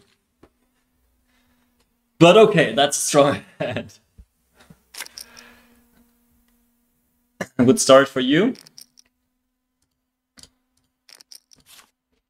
Welcome back, HKQWE.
Gave it a try. I gave it a try.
Wow. Oh, guys. Some magic going on here. Some freaking magic. Very nice hands. 9-11, welcome with the top set. Welcome to the top straight.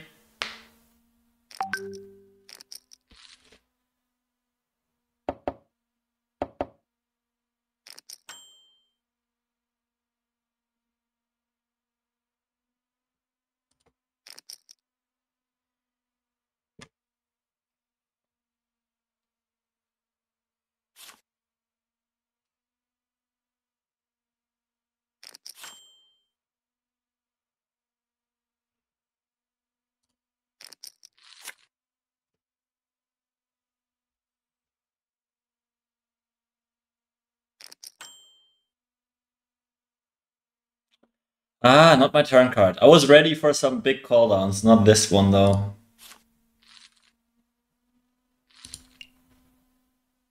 Just the set. Okay, just the set. Nice hand. Whew, turn saved me.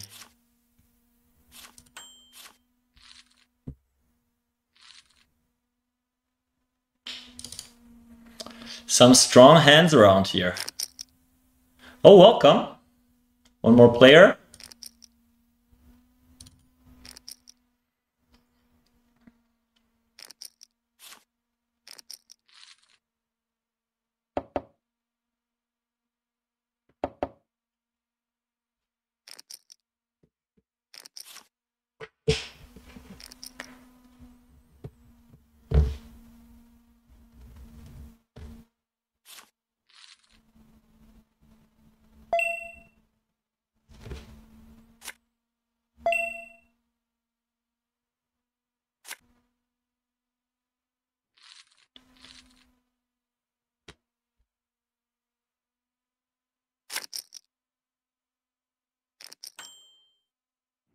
Okay, I'm back.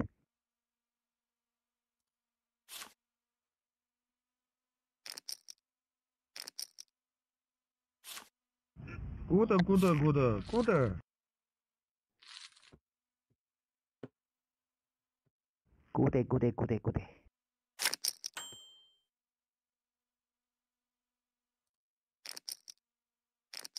What's your name?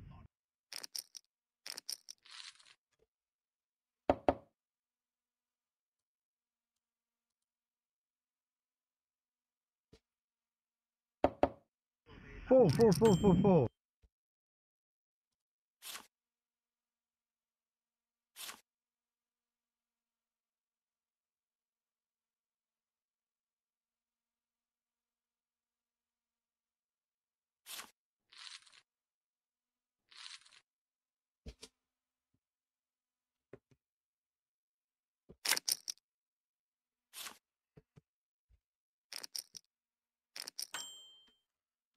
Oh, nope.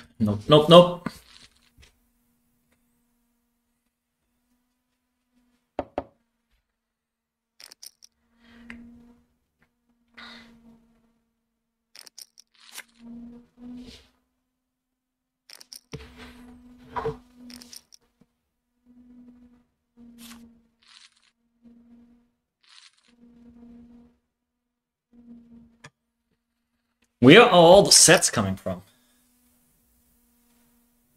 Gute.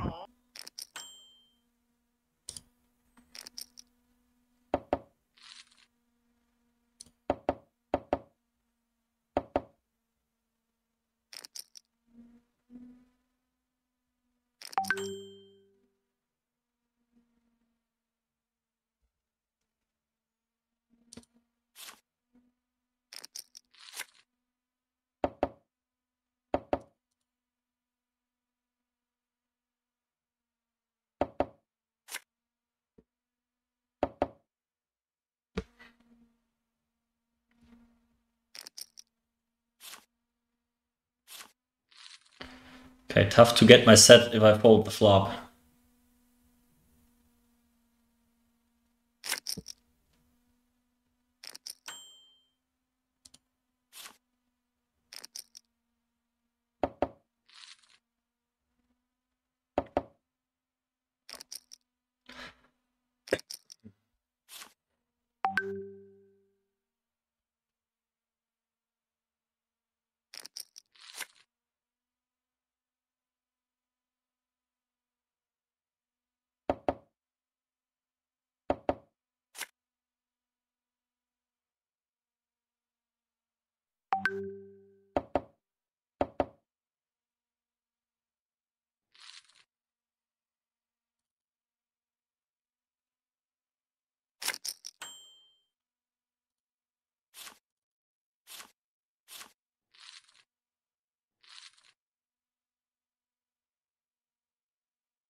What's your name? What's your name?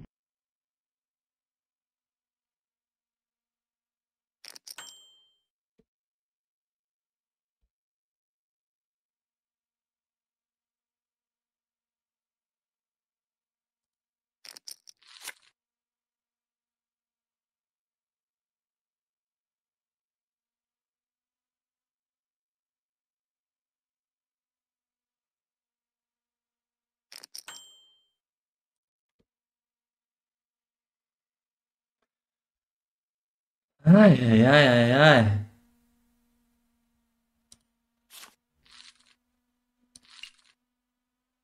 Nothing. Oh, come on. I struck this turn card. I was so ready on the flop. But I think you can have the jacks off. Nice hand. I like it. Oh, this is so random. I had a 9. I had a top pair on the flop.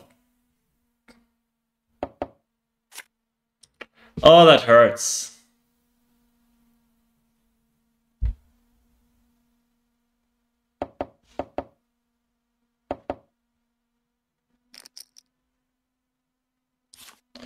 Can't win big pots.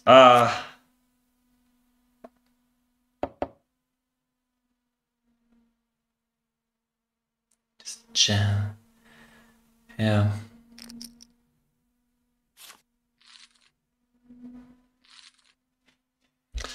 Magic why crushing me all day long.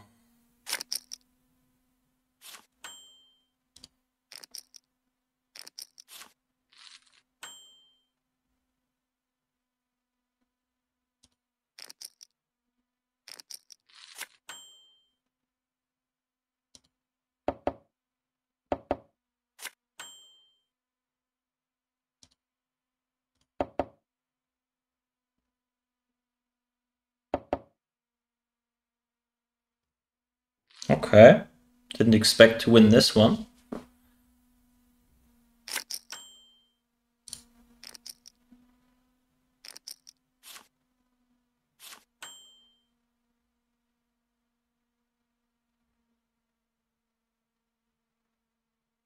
I think I'm pressed in. Good luck. Looks good for you. King ball.